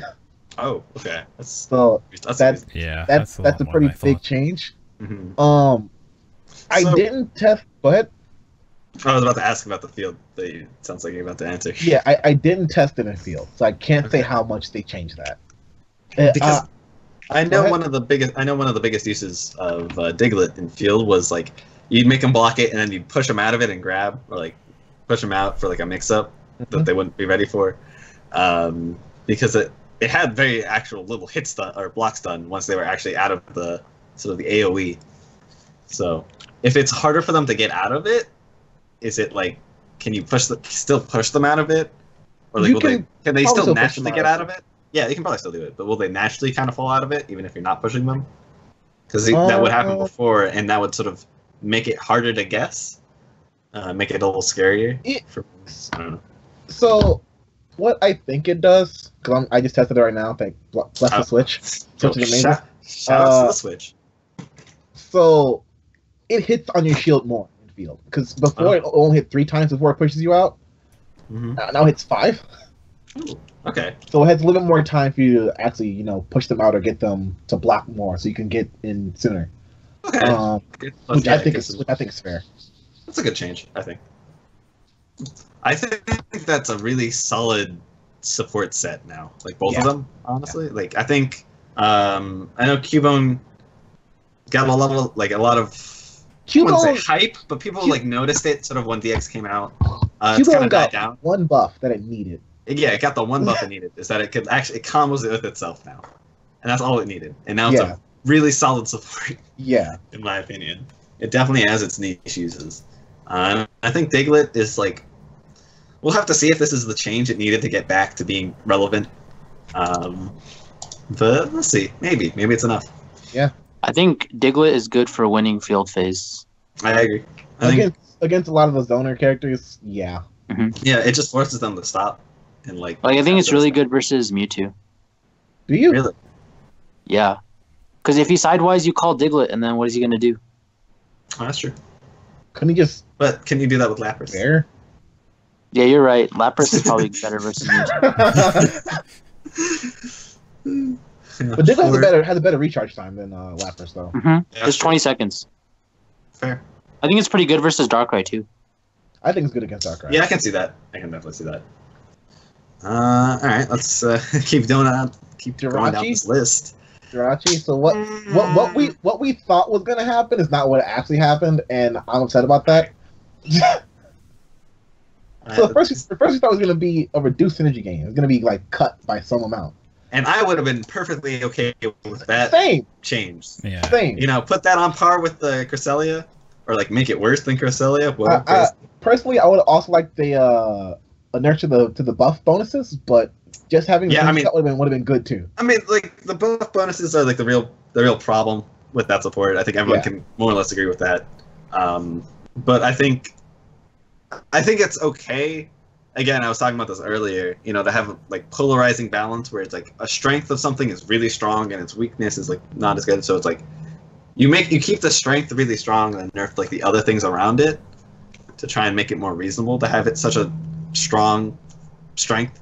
Yeah. So it's like if the meter was just like a tiny little bonus, like just barely to cap you off, so you can actually get used to that buff, then maybe it was okay.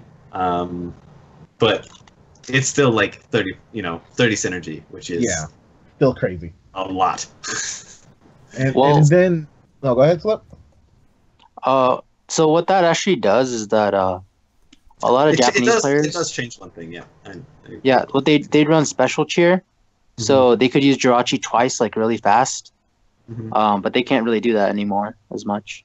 Yeah, because what actually happened was that they increased the recharge timer. So now it's 40 seconds across the board instead of being 40-30 like it was before. Yeah. Yeah, it does change. I know. I want to say it was Paris, on Evo Japan on stream. He did like instant round start Jirachi. Was able to get burst off of that and a field shift. And then, like, later in the round, it was still going, got burst again because he was able to use Jirachi again. Yeah. And was able to just win that round. So that is the one case where this nerf is, like, significant. But I don't feel like that's, like, the major issue of the support. And where it really should have been nerfed. Agreed. Yeah. Because, yeah. So moving on to... No, go ahead. I was about to say, I also feel that, like, if they nerfed the amount of CC it gives, amount of synergy it gives, that would also kind of deal with that problem a little bit as well. Yeah. But, anyways, continue. Yeah, you should make it like 15 CC. That's what I was hoping for. I agree, 100%. Straight up reduce. Cresselia is 20, right? Cresselia is 25. 25? 25? Okay. Yeah. Krogan got buffed. It deals more chip Krogan. now. It used to do 10 HP, which was basically worthless. Now it's 40. Wait, yeah. That's 40. Wait, whoa. Yeah, it is 40 chip now. Something to note about that, actually, is it does the chip and it gets rid of. Yeah, I was about to ask that. Yes. Does it just take it away? It does do that. So it's like, Goodness. like it's a straight up, you do not have this HP anymore. Yeah. So that's actually kind of it's a small little thing that you wouldn't really think about per se, but it's significant. And then, so go ahead. I was what were done. you gonna say? I was done. Oh. And then another support that I think has gotten buffed in pretty much every patch since DX dropped. Pachirisu and Magikarp. Like this set keeps getting They buffed. really want people to use Magic. Yes. Fun facts. Patchy actually got nerfed first patch ever. It used to. It's technically like a bug fix, but it's still this way with other supports. It used to deny Umbreon. Really? Yeah, it used to absorb Umbreon. Amazing. And then they fixed that patch. But apparently it still does that with other supports, so it's kind of weird. But yeah. So these are some serious supports right now. Patchy is now 2020. So if you want to run against Darkrai, go right ahead. Like you can use it fast. Over and over again. Like a constant use. Magikarp, if you get hit while Magikarp is active, it drops instantly. Yeah, the Magikarp change, when I was like going through them, that one like surprised me because like before, it was like a very small window. I'm pretty sure like you're right next to them, you have a move that pushes you forward, you could get out of it. But now you just get hit like immediately. You just get knocked down. Shadowmane can still teleport out of it, but every other character, you get hit with it before Magikarp appears on the screen. Yeah, it is that fast. Like it's actually that fast. It is insanely fast now. It's like I feel like Tonosama had some insider information because he was already practicing the set. Like, how did he know? I mean, the drawback to using it would be the initial charge time, because the first charge time is long. It's 50 seconds. It is 50 seconds. Yeah, it's like one of the longer ones. But if you run like standard and you get to use both supports, or you run support cheer, or you play breaks, and it doesn't matter. Yeah. 20-second support like that. I think Whimsical is really good with that set too. I think it is as well. Oh yeah, for the chance for that instant. Because Patchy has iframes, and it's also a really good support in general. Yes, actually has the Crest iframes. Yeah, and then if you get Magikarp on a Whimsical roll, you can use that. Okay, if Pachirisu does become meta, this is my prediction for the first couple of like events and locals. People are not going to be ready. People don't know how to go around Crest iframes anymore. They've forgotten, so they're just going to get caught in bodies by it all the time. Yeah. He's just use like different meaties. Use like multi-hit meaties. Yeah, that's or what's like all delay this stuff, the meaty a little multi-hits, bit. meaty grab. You just really can't commit to. They have it. Mm-hmm. Don't do like a super meaty grab. You have to do like a Delayed delayed one. Yeah, it's just you have to change things up, but it's gonna be funny watching people get kind of baited by Pachirisu in the first couple months. Great. I've been playing it with Aegislash, and it's been fun. So is Oro, and it's annoying when it's playing. All right, let's see some other big ones. So okay, no, go ahead. All right, so another big one? At least I think it will be big. Is Dragonite, the Draco Meteor, now does more damage, So and it actually sort of links with itself in midair. yeah, so Mitchell tested out the chip damage on it, Mm-hmm. and he's even getting a consistent 100 chip damage every single time he used it. 100. And 100 chip is massive. That's ridiculous. That's so much chip. It's a lot of damage. That is more than a grab for most characters. Yeah. I just realized that. That makes me upset. What The is Dragonite this? is a free grab. Like, I mean, are you saying like for who? They're Blaziken. Like you call Dragonite, that's more the damage than if you grab them. Oh, I thought you were saying like a free grab punish. No, You can't do that at point nutty. blank. Yeah, it's crazy. Yeah. And That's then you have to block that. yeah, and then like you said earlier, it connects to itself in the air Mhm. more reliably. And I thought they changed hitboxes on it. No, they made it restand. Wait, what? So the little meteors. What? If someone gets caught, if someone gets caught out of the air with the little meteors, they get caught in the like the Yveltal animation when they get hit by the laser, Mm-hmm. and they get drugged back down because the rest of them will hit. I feel like someone with this patch is like, this is a cool thing. Let's just throw it at everything. Yeah. What? Yeah. What? Yeah. Does that activate restand glitch? Because I No, don't think Rodham does. the last meteor will always knock him out of it. Okay, I mean, maybe it's just adding damage to the meteor. Speaking of Rotom, Yeah, speaking of Rotom is I hate it so much. why? I hate it so much. Like Who one was of that these supporter? one of these changes would have been awesome. It's like cool if you or make it so it flags on a combo at restand. But it's like no, anytime Rotom is called, you just get restand, and it's like why? Like I agree with you too. Like if it was just a lower recovery, would have been fine. If it was just what you said, if it's a combo, would have been fine. Is it wait? Is it actually lower recovery or just like is Yes, it faster? it's no, it's more lower. recovery. Like Oh my God. unless you are right next to them, you cannot punish Rotom. Like Okay. before, you could like be a decent bit away, dash in, and yeah. grab them. Now, no. If they call it, you're not gonna punish it unless you're right next to them. Also, here's another example of that. If you call it in someone's face, if they have a frame 15 grab, you can still break it.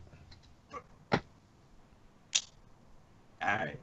You can still break it. The support is crazy. Yeah, it's pretty. They nutty. made Rotom super dumb. I don't know what they were thinking. They did it. I mean, it's good. They got it. They buffed it. It's a Yeah. buff. Like, I made People are a gonna video. use it now. I made a clip just recently today with the breaks in the Rotom at the wall that did 284 and got me three quarters of Rotom back. I mean, just before this pop, the first time on Twitter, a bunch of people were posting, you go with like not Shadow Mewtwo, regular Mewtwo or like Gengar or I guess technically Empoleon too. You call Rotom, give them a hard knockdown, just burst in their face. What are they gonna do? Like if they can't jump, You have to like take it. I'd much rather take the Rotom restand and take the combo afterwards than take the burst attack. Yeah. 100%. But I mean, Rotom doesn't even scale that much. I'm still just sad. I remember reading the Rotom changes can move sooner. You know, easy make concurrent combos. Like, oh, that's not a big deal. Someone came in chat, posted like a Twitter video, and I looked at it, and they dragged him down from the air. I was like, wait, what the hell? And I tested it, and I was so upset. It's like, this can't. Why?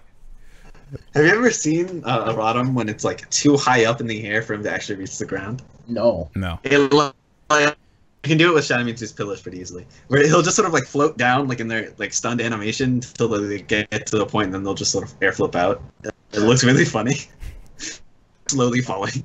Amazing. I didn't expect it to like. One thing I didn't really think about is just how many air situations it actually allows you to convert off of. Yeah. With way better way. Like you don't have to do it. You don't have to convert off of it with something that, you know, with airborne hit, which is massive. Like grounded hits are, for pretty much every move in the game besides like anti-airs, better, like always, like insanely better to hit with than like an air move. I need to test this more. I might put up my Wii U just to test it out again. But I think they made the activation time faster. Because there were some things that I was testing that I was sure didn't work. Activation time on Rotom when you're in the air. You mean the activation time?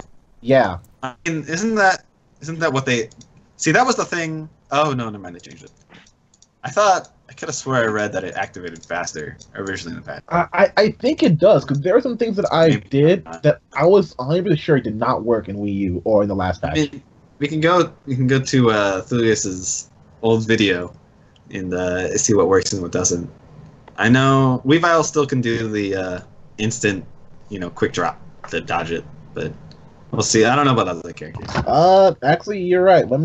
My Joy-Con's turned off. I know Blaze can backdash in the field still works, and Slip showed me, and I was practicing it, that if you do rising jump and delay it slightly, you can get out that way with X. And I had to lab that. I think the Scat said it best, sort of before the patch, funny enough, when he realized that, Rotom is not like a stop. I mean, it kind of is, but it's not really a stop opponent from jumping move support. It's a sort of combo support now. It's like a best used for like combo extensions and sort of like combo damage and conversions, I guess. Yeah. Like less so for actually entering people, funny enough. Which is, I think that, I don't know if that's necessarily what the use they wanted for this support, but... I mean, it seems what they're going for with this new buff to it. Yeah, definitely like going in that direction. We'll have to see, like, if they want something to be playable, make it overpowered. So it works every time. I'm still so upset. I can't even burst. And before it's like, oh, I messed up. Rotom hit me at a burst. It's not a big. No, I get restand. They stand up and combo me. Yep. What is this? That's the struggle. It's dumb. All right. Are we missing anything? Oh, there's Electrode. Speaking of electric types, Electrode. That ball is fast. What the heck? I'm happy. Yeah, you saw when you were playing against me. Yeah, you used that. I was full. We were on like a large stage. I hit you like all the way away in field phase, like full stadium away with like a jump Y. I was like, I have time. I'm chilling. That ball zoomed at me. Yeah. So someone tested it on ready. Some Japanese player tested it on Blue Dome, and it punished Suiku's Aurora Beam from full field. Oh my! Like it got all the way over there and punished for the Suiku could block, and I was like, that's super fast. That's super fast. When I hit you, I was like, yeah, it's probably faster, but there's no way it's that fast. It is that fast. It is that. You weren't ready. Not ready. Ninetales doesn't have a range limit. Ninetales buff is good. Okay, in my the Ninetales buff, in my opinion, yeah, it's pretty good. So the wall, got massive. Yes, the wall and the initial like pushback the wall. Yeah, That hitbox is huge. in field phase, as long as you space it correctly, you can set up basically just a free grab or free chip. Like, it's crazy. A big thing that I noticed about it is like because of the initial on call like pushback wave. I don't really know what you'd call it. Like the initial hitbox of that wave, like that is like way bigger in range. It actually hurts a lot of characters that could like punish it if they whiffed it. If like on call, they like stood at a specific range, and then they would be away from the shockwave and then be able to hit it with a limb, with a button.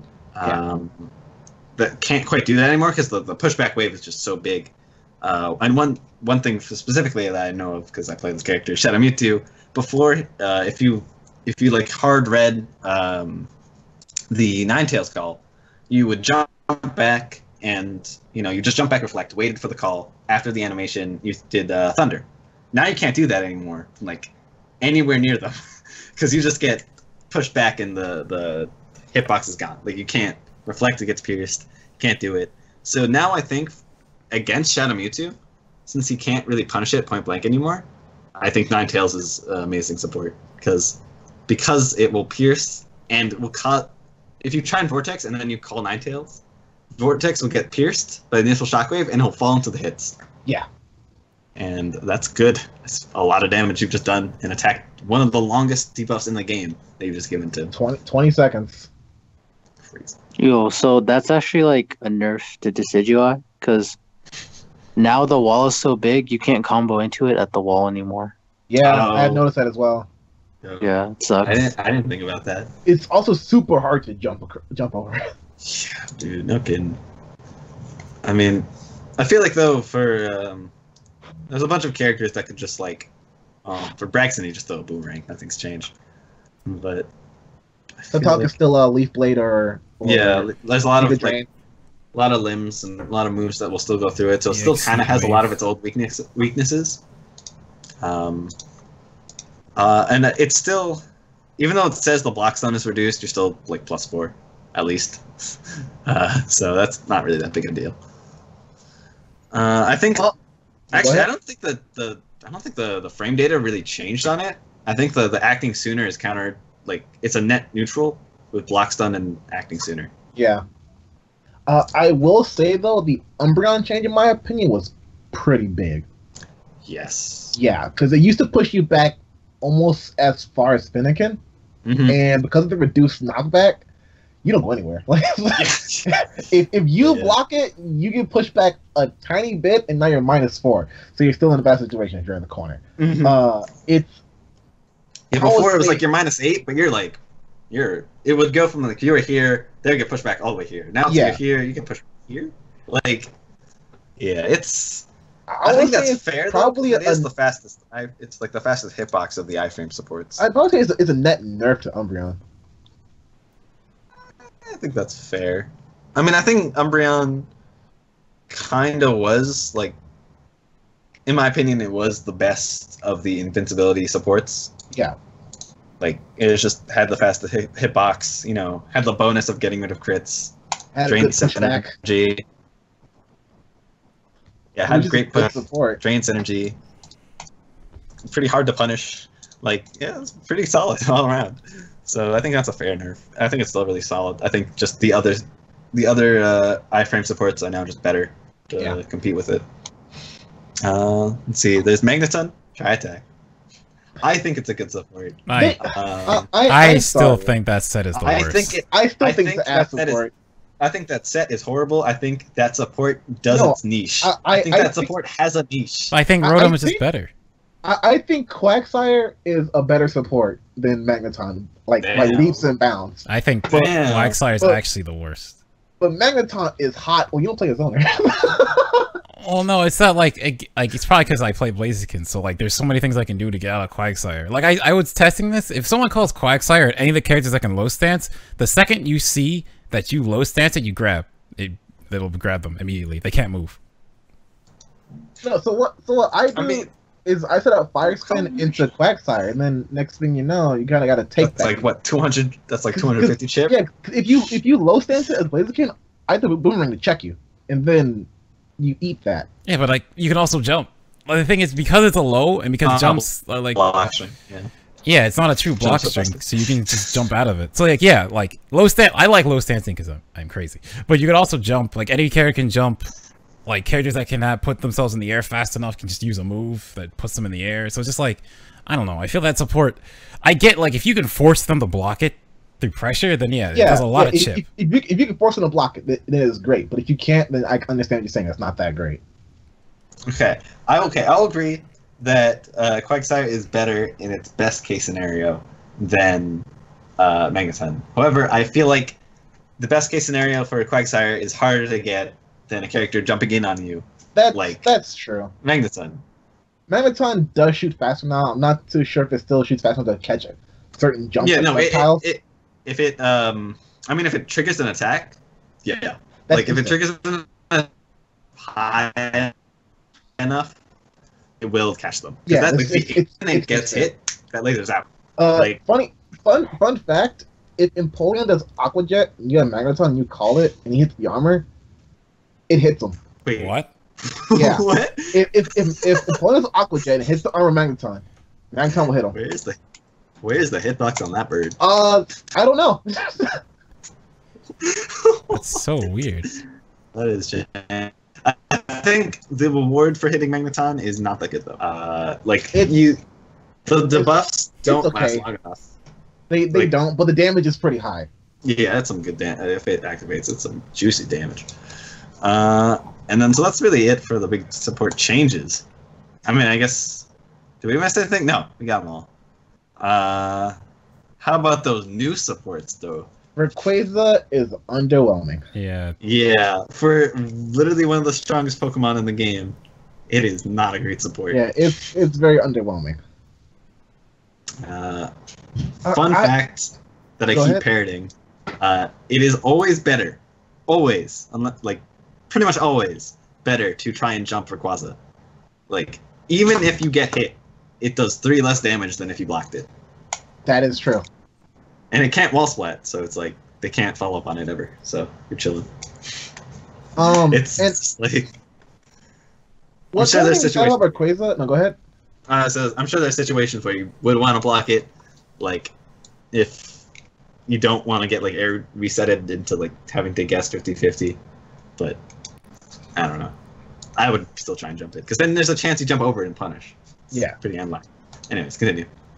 Something that I kind of hope would happen with Rayquaza, since it costs synergy to use, I thought that if you had synergy and it took some from you, it would deal more. It doesn't. It does the same amount. Just takes synergy from you. And it's like, why would you have it take synergy if you don't get a bonus for it? What was the point? Yeah, when I heard that seemed like that was like a bug or something they're going to change. It might have been a bug. I could understand if it was a bug, but right now it's like why? Like, I mean, I understand it. Min's internet is dying. It's a whip. Yeah. You'll rip man. Oh, he's gone. He's back. He's back. Is he? Am I back? Am I good? Okay. Yes. Oh no! Oh no! No, we can hear you. Min is slowing dying. Oh no! Oh no! Alright, do you guys want to just like go over the events coming up? Wait. Since we're like getting towards the end. Yeah. Like, you can just round it out, I guess. Oh, he's back. Oh, he's back. Okay. Am I back? Am I good? Yes. Is it fixed? Yes. Maybe? Yeah. Alright. I think we should talk about Mimikyu. Because I think that is probably the big winner of the new set. I feel Mimikyu is what Magneton should have been. And he is going to be the. I think it's what Croagunk should have been, but I think he'll be the counterplay to Jirachi and Synergy in general. Mm-hmm.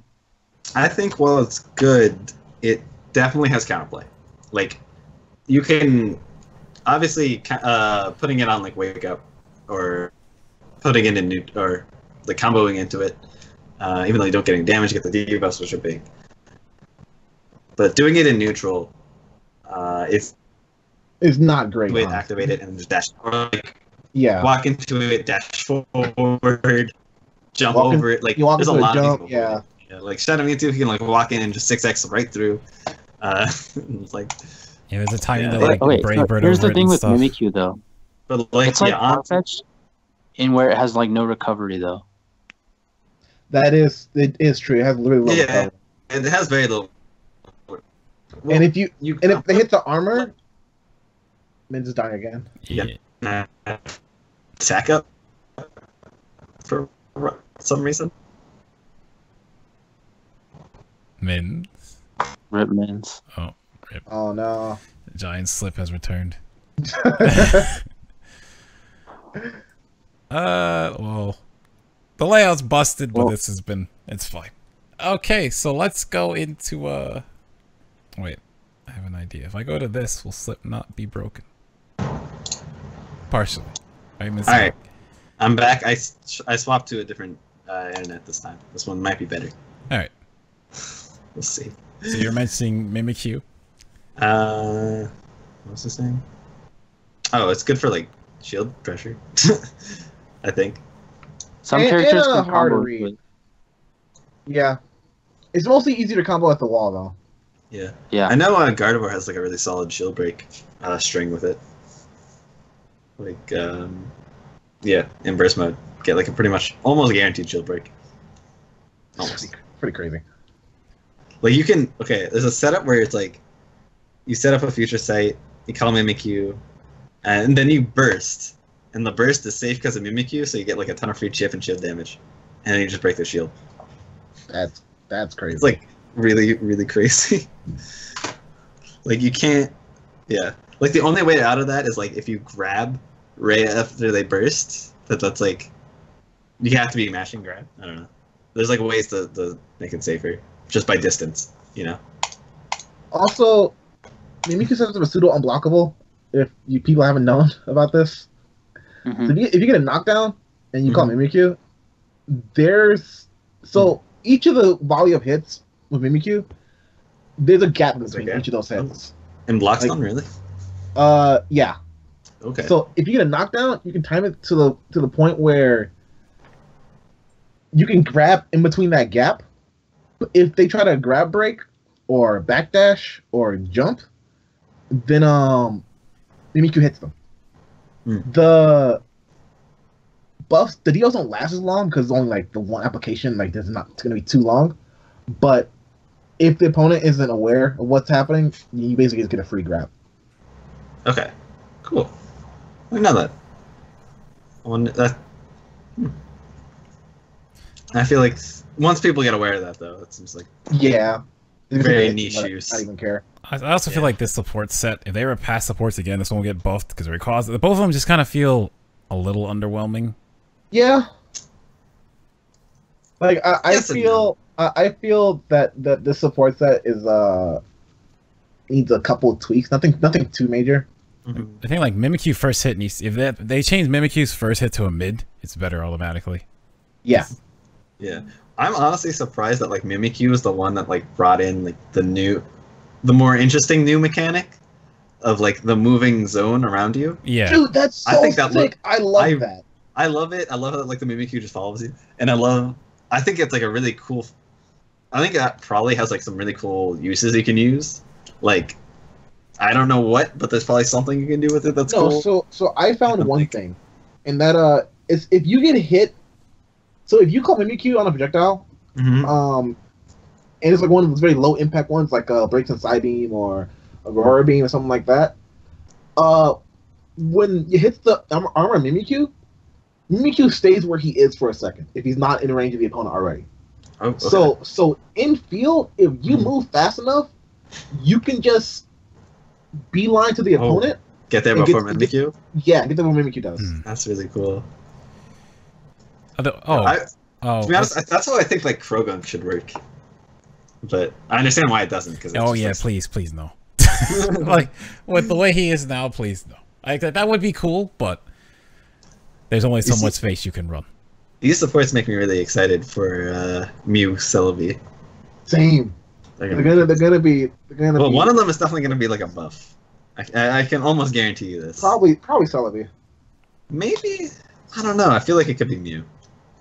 It could be either. They could both be buffs, honestly. They could both be buffs. They could both be like game-breaking abilities. I'm trying to think like Celebi's good because Celebi's whole thing was something with time. So I'm trying to think like what are you gonna do with Guardian? Like, what the thing is like she can go through time. Like, how do you? What if it stops the timer? That would be crazy. That would be interesting, but I feel like TOs would hate that. Dude, I'm trying to think like who would you? That's so specific and niche. I love it. That's such like that is a player. That's a player counter pick right there. Like you're going up against Coach Steve, you pick that. You know. Dang, that is. I actually think that would be really cool. If it just stopped the clock. Oh, that would be so so hyped to commentate. Just be like, and the clock is stopped. They can't make it increase or decrease the timer at all because of one reason. That reason is Breakson. Oh yeah.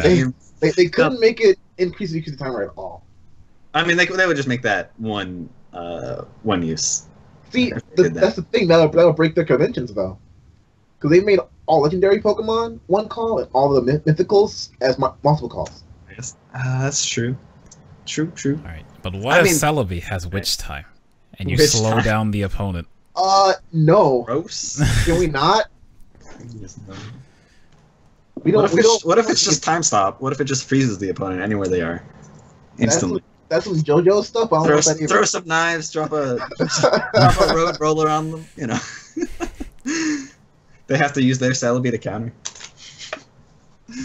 All right, I think that's it. Enough for the new patch. Just a few other things we can talk about. Talk about upcoming events.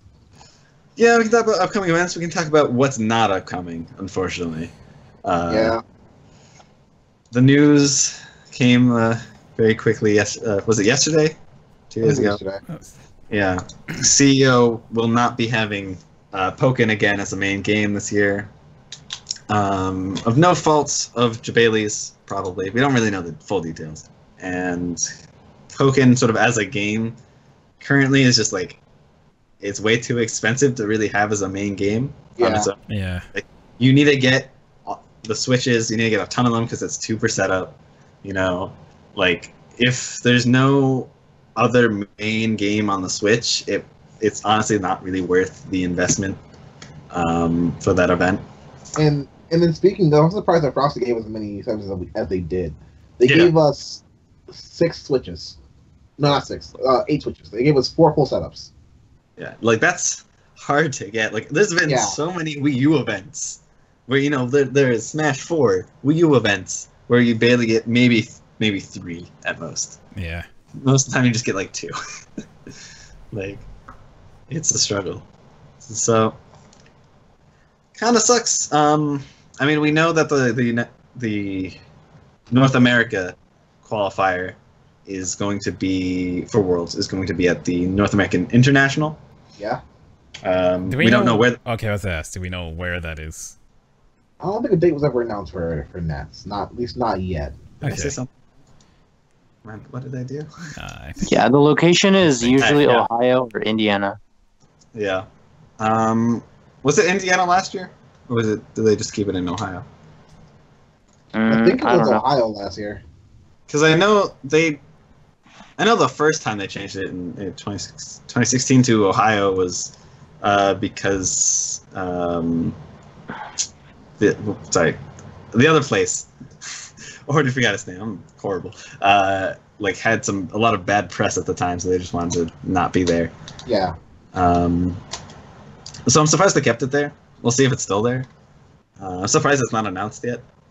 Yeah. Like, even for like, normally they announce Pokemon TCG and video game stuff way in advance. So if I had to guess, they'll probably let us know this month. Yeah. If I was to guess, probably, well, not this month, but February. Today is the last day. No, today's February. Yeah, it's February. Holy Jesus Christ, my time is gone. Yeah. My sleep schedule is really fucked up. I have not recovered from these Japanese events, and I think like my sense of time and days is just gone. Is it gone? Okay. But okay, yeah. I think by the end of the month, I think I want to say, if not before, if not like the week. Well, I forgot Australia. Okay, it's gonna be like the last week of this month. I think is when we'll get to know. My guess. It's kind of when they've let America know what's happening the past few years, is like beginning of March. So sort of stick with that trend. I'm still super sad about CO because, like, well, for me personally, I haven't been to Worlds yet, but like CO always felt like the big Pokken event, where like everyone's there, and you have time to just hang out with everyone in the community, and now it's like it's just gone, unless there's a side event run. So it's kind of sad. People might try to get a side event ran there. I don't doubt people will go to try to get a side event ran for Pokken there, but it won't be as big as if it was actually a main game at the event. Yeah. Mm-hmm. Yeah, I mean, you just gotta keep on trying to have it at places. Like, it's unfortunate, but there's always another tournament, you know. As long as, like, Bailey did say that he wants to do something for Pokken in the future. We didn't say what that was. My guess is that it'll be at like CO Otaku or something. It's probably that, or like the best connection we have with him is like he's a TO for DreamHack, so maybe that. Oh, maybe. And he did say, you know, if enough people do show up for as a side game, he'd try and do more support and help it, like promote it and stuff as a side game, if enough people are there. So it's like he is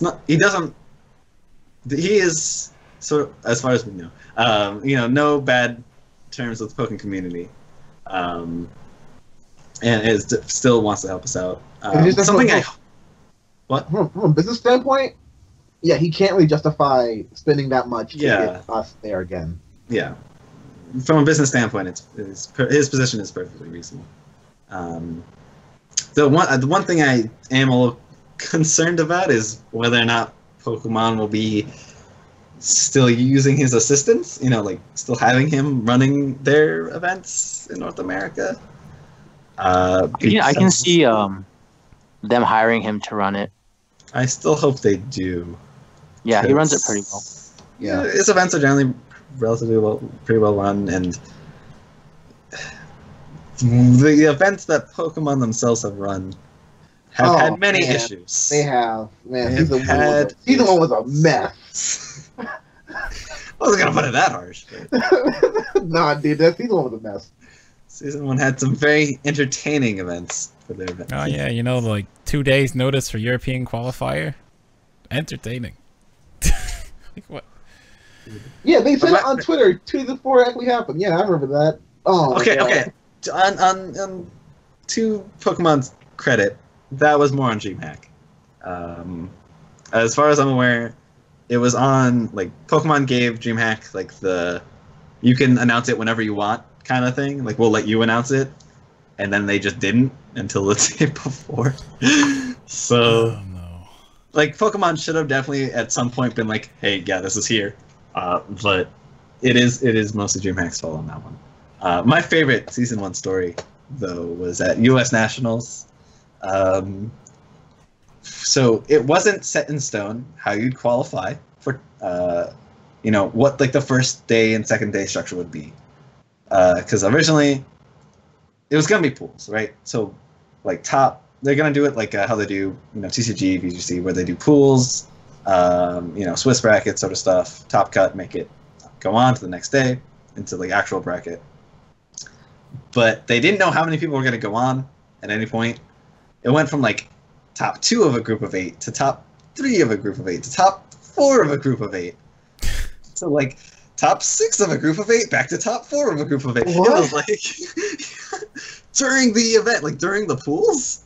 Like, okay, that's very weird. That was terrible. It was fascinating. Um, it was very entertaining. I think eventually it stuck with top 4. But I remember everyone was like, I guess we'll just figure out who plays tomorrow when we play tomorrow. That's definitely my favorite. Alright. Well, speaking of upcoming events and official ones, we have the Australian qualifier. First time for Pokken. Happening next week. Next week. Next weekend, you guys. Mark it on your calendars. It's gonna be. I don't know what day specifically, but it's going on from the 9th to the 11th of that weekend.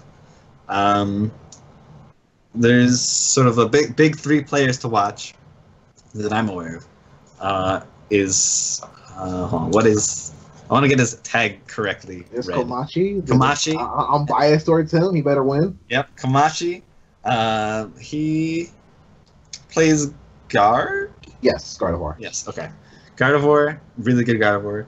If I remember. Yes. Oh, Komachi. Okay. Yeah. I was just trying to remember like which Gardevoir was him.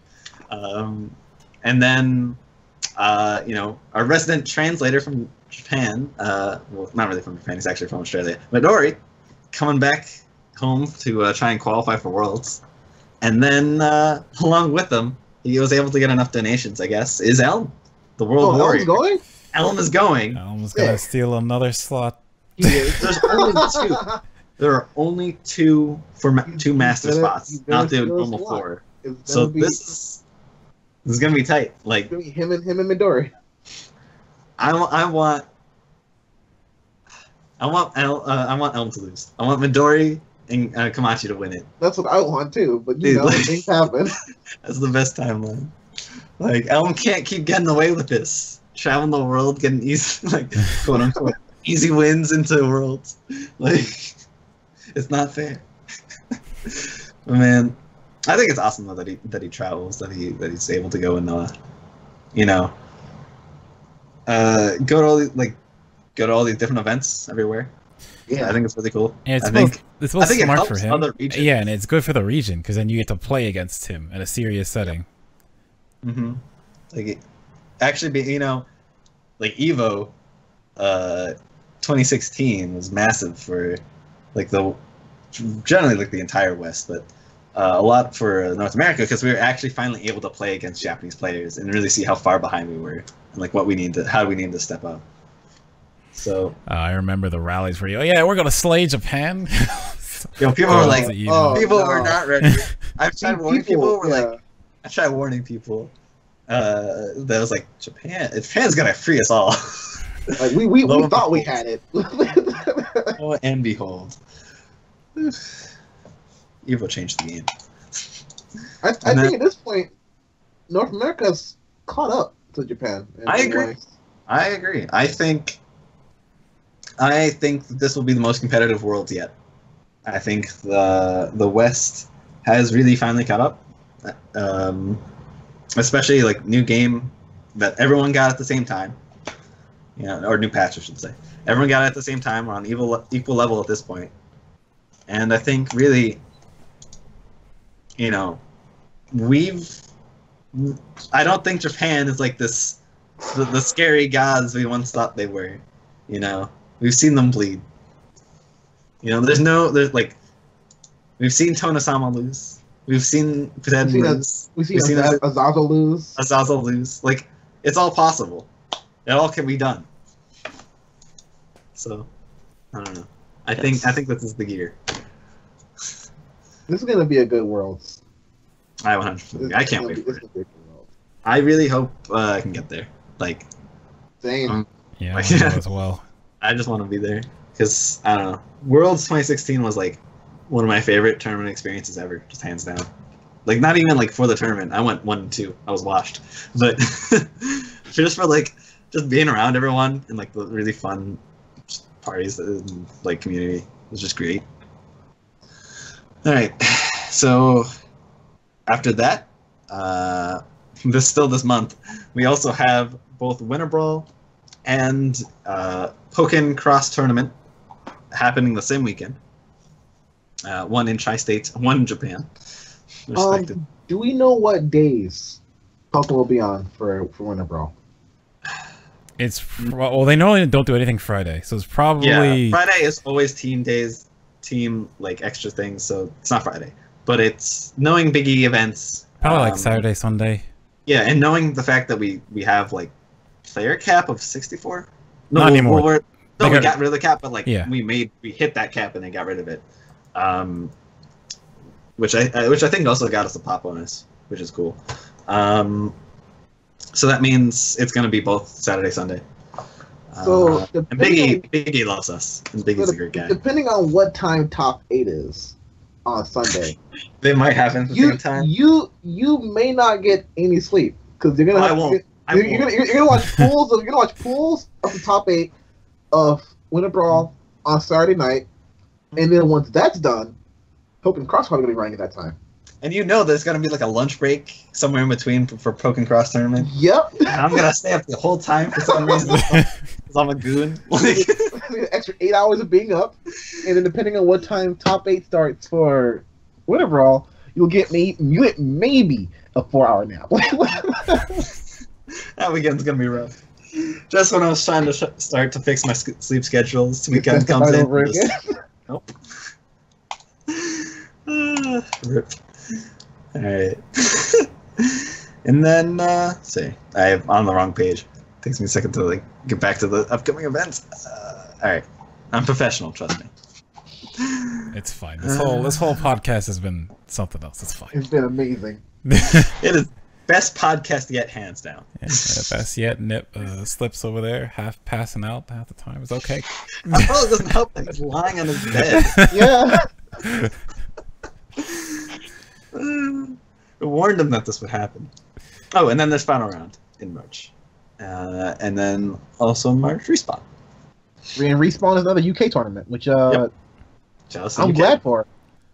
More UK events, the better. Yeah, we need as many UK events as possible. Honestly, they need more representation because they have really good players out there. They have a lot of good players. They have so good players, like. But they're so spread out, and they have so few events that it's hard to see them all show up. Yeah. It's like an interesting sort of situation with Europe because it's like they're so spread out, but technically speaking, they're less spread out than like East and West Coast of the United States. Like, yeah. Like Yeah. they're easier to get together than like North, like Tri-State in Florida, arguably, for a majority because of like transportation is just better. And it costs a lot. I think it costs a little bit less. Yeah, over there than it does here.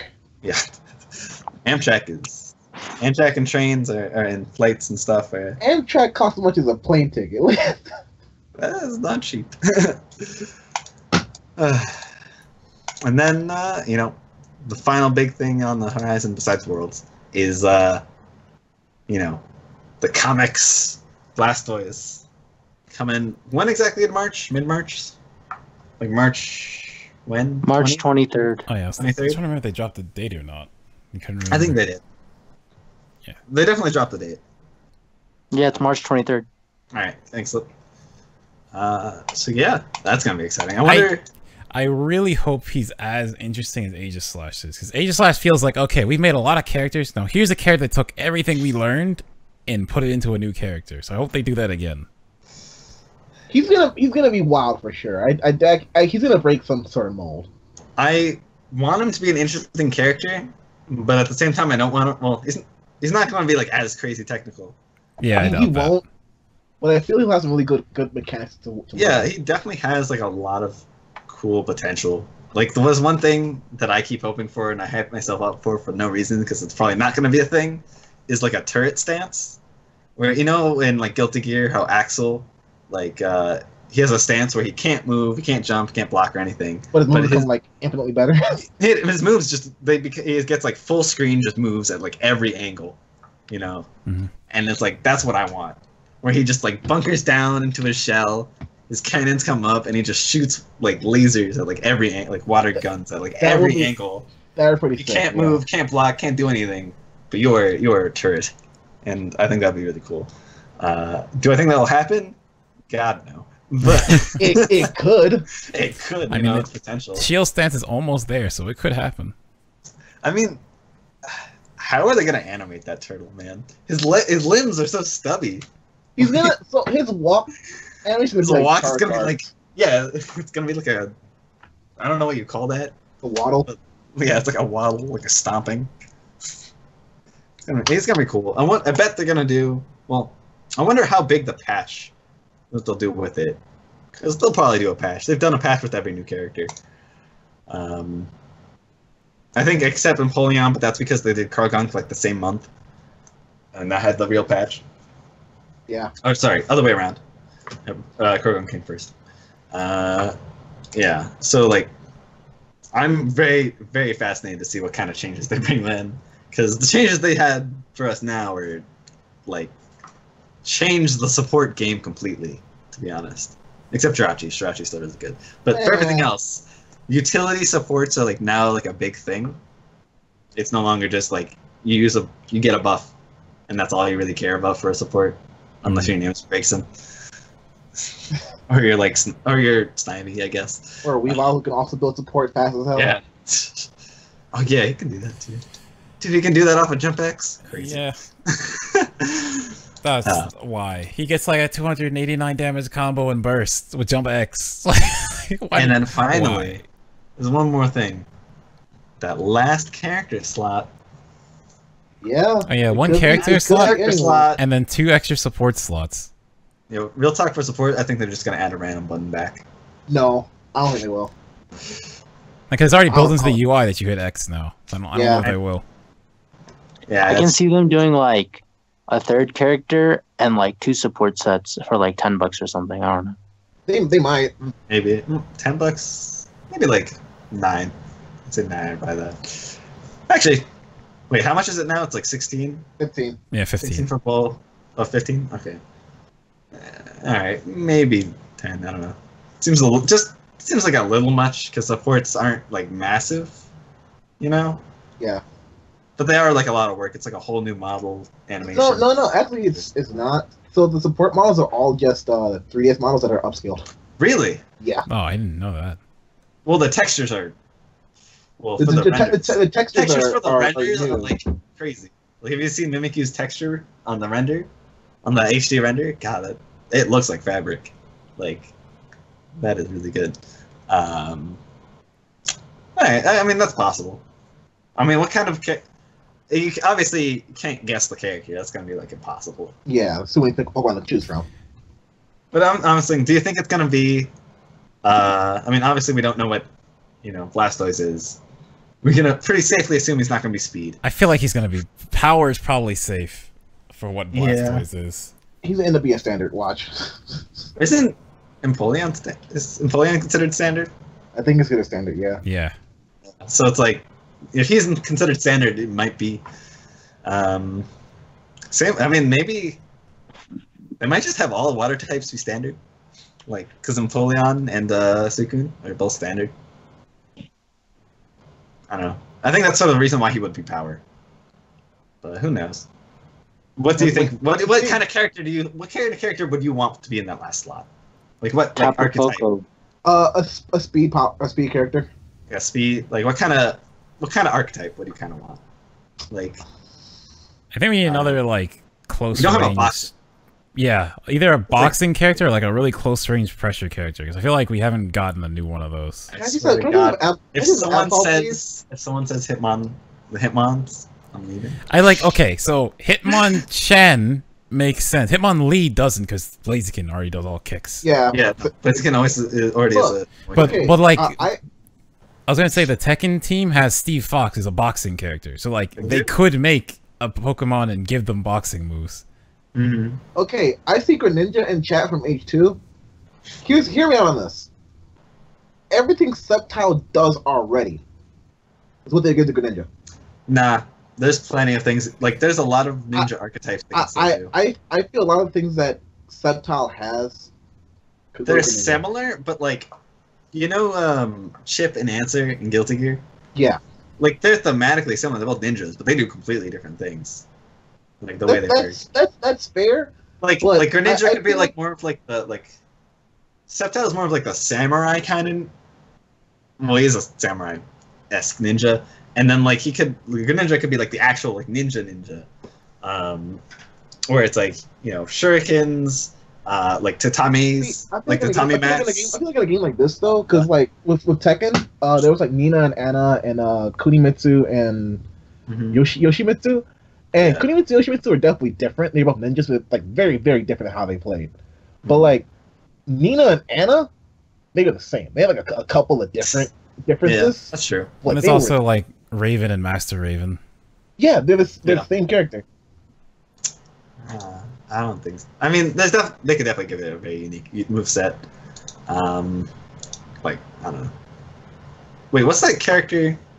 She's a staple in Soul Calibur. She has like the short, Taki. the short swords. Yeah, right. She's like, I know one of her like main outfits is like all red. Skin suit. Yeah, she's the character. Yeah. Yeah, like I could see like more of like a Taki kind of ninja, for Greninja. Maybe. I mean, one character I would want. This is a character I think would be like a really cool and would fill multiple gaps in the roster. Is Type Null. Specifically Type Null, not Silver. They don't want to do quadrupeds anymore.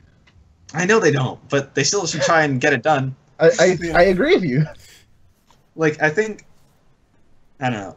I think one of the reasons, this is like a pure fan theory, they couldn't get quadrupeds to work, at least for the ones that they wanted, was like, well, it's like we don't know if it's they couldn't get all quadrupeds or it's they just couldn't get that one, like Which one?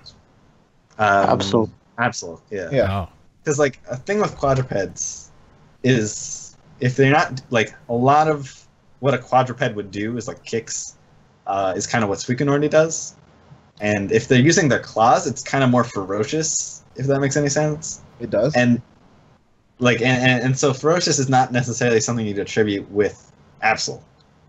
So I think that's kind of what their problem was, is that they like the moveset didn't feel right for the character. Because they could make a moveset, it just didn't feel right for that character. So it's like I feel Type Null though does fit that more like claw slashing at you, hitting you with its big ass head kind of thing. Like I feel like that would be easier and work better in that kind of niche. I don't know. I think it could work. Also, I think it would be really cool if its Synergy Burst is the mask falls off and it's Silverly. That would be pretty sick. I think that would be cool. I think that would be really awesome. Just thematically and just gameplay wise. I think it'd be cool. Alright. Slippingbug? What about you? I want Tapu Koko because I think we need another Sun and Moon Pokemon. Yeah. It is. I just want Gen 5, okay? I want Mian. Yeah, I was about to say, we need Gen 5. Gen 5 is like the least amount of representation in the game. Yeah. Well, technically Gen 7, but that doesn't really count. Doesn't it have... How many supports does Gen 5 have? Gen 5, in terms of supports? Yeah. Gotta turn my Switch back. There's a chart somewhere. Because I feel like now with they have Resh. Yeah. Resh and is that it? That's it. So they have two. Wait, is it Pachi Gen 5? No, Pachi Gen 4. Yeah. Oh wait, no, Gen 5. Well, yeah, Gen 5. Celia. Wait, no, that's just Gen 4. That's Gen 4 too. Gen 4 has the most representation in this game. Now, I think. Gen 4 is like the biggest gen, though, right? It's one of the biggest. It's one of the biggest gens. So yeah, now with the Oh yeah, Victini. I forgot about Victini. Oh, okay. So now, it's now Gen 5. technically they have 4 people. Gen 4 people? Yeah, okay. Because I'm counting Chandelure too. Oh yeah. Well, wait. What's the third? Chandelure, Victini, Emolga. Oh right, Emolga. Okay.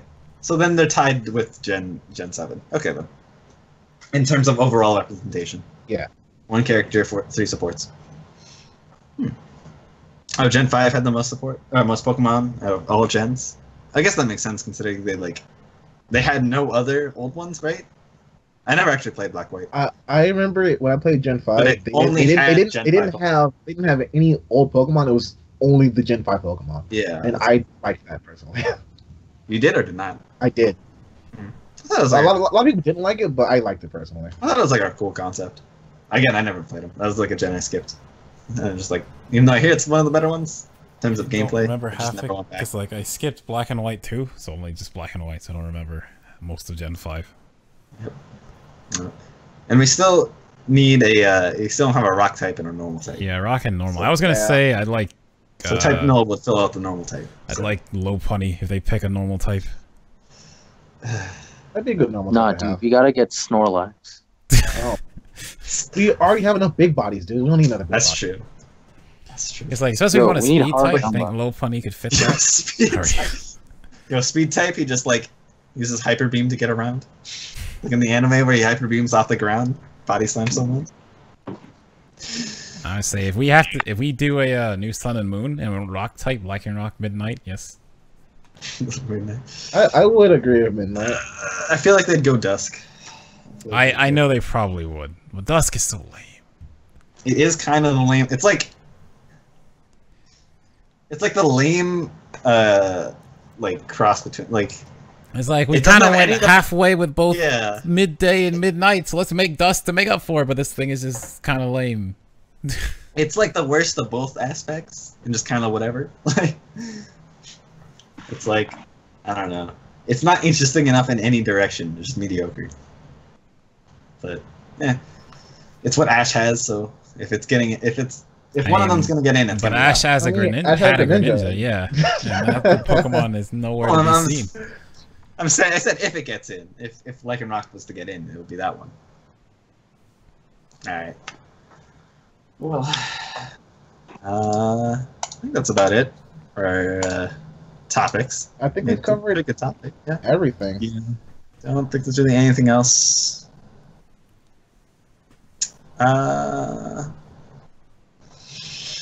No, I don't really think there's anything else. I mean, it has been. Wait, when did we start? It's been 2 hours 26 minutes. Oof. All right, yeah. As if we haven't been on the whole time. But Well, okay, it took us like 30 minutes to get going. Yeah. So we've gone for like 2 hours now. So I think this is definitely like a solid. It's definitely a solid episode, even throughout all the hiccups and slow starts. it's fun. And dead internet connections on Min's side. It worked it like broke up the beginning, worked for like for at least an hour and a half. For a good time, then it just like Like it just and went. then just stopped again, and now it's fine. So I don't know. Well, that's it. I think for us. Thank you so much for watching. Thank you This for has watching, been- guys. Ferrum Heights. Catch it every month, sometime during the month. We'll figure that one out. So don't give us those. Those Look at emojis that those cover the entire emojis. thing. Well, before we finish off, where can people find you guys? Start with our guest, so double. So you can find me on Twitter at @double_FGC. Also with YouTube with the same name. I post a lot of tech videos on both Twitter and YouTube, so if you just want to look at those, Yes, he find does. out new dumb things that Breakson can do, because I find all really dumb stuff with Breakson. That's places you can look for it. That's pretty much it for me. Okay, If you want to sorry, Slim. I just want to shout out Double a little bit. If you want to see the absolute limits of these supports, check Double's videos. You will see everything a support can do and just how broken it can be. Like, it is wild. All right, go ahead, Slip. You can follow me at Slippingbug, all lowercase, no spaces or underscores. Yeah, I just tweet about characters and how dumb they are. So you can follow me if you wanna. What event? What's your next event? I don't know. Probably maybe final round, but if I can't go to that, I'll go to DreamHack Austin, assuming they have Pokken. That'll probably be a side event there. You know, Combo's definitely gonna try something. Combo is hardest to get it there. I mean, it's been at every DreamHack like in 2017, so Yeah. hopefully it'll be at all the other ones. Yeah. Actually, yeah, it had like solid turnout. So good luck with that. All right, Mins. People I find guess you. me, it's your channel. You can find me on Discord, it's obviously Mins, but on Twitter at Mins Pokken, one word, no underscore or whatever. I'm also stream once in a blue moon, trying to do it a little more frequently. My schedule's been a little weird. Can we get more min streams, please? I love your streams, dude. I want to do more. I want to do some more. Follow them. See those at twitch.tv/mins__.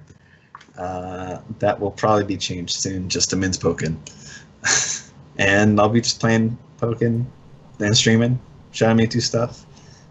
Maybe one thing I do want to do on the stream is like try and have viewers or people like submit VODs, like upload VODs and have me watch them and like commentate, critique, or whatever them. I don't know. I feel like that could be fun. Oh, that sounds like a good idea. That's something I want to test out, see if it works. But yeah, that's it for me. And now you, McDareth. Alright, so you can just find me everywhere. It's McDareth on Twitter, YouTube. This video will be up. Normally it's Fridays. I'm going to delay this one a bit because I put up something else a little before it. But like this will be up. It is almost Friday. Yeah, this will be up a little earlier next week. Give myself some time because this one actually needs to be edited a bit. So catch it next week. Also, you can follow me on Twitter, just McDareth as well. And follow the stream if you're enjoying it, or if you're watching on YouTube at twitch.tv/McDareth. Lots of games as of late. Pokken always went around, but Smash, and then Monster Hunter and Fighter Z, and I'm trying to balance these games. So many games. Yeah. So many games.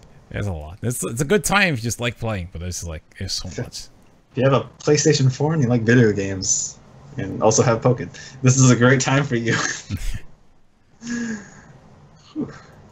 Alright, well, that has been Ferrum Heights. Thank you all for watching, and have a nice night or morning if you're in Europe. Good night, everyone. Bye-bye. Bye.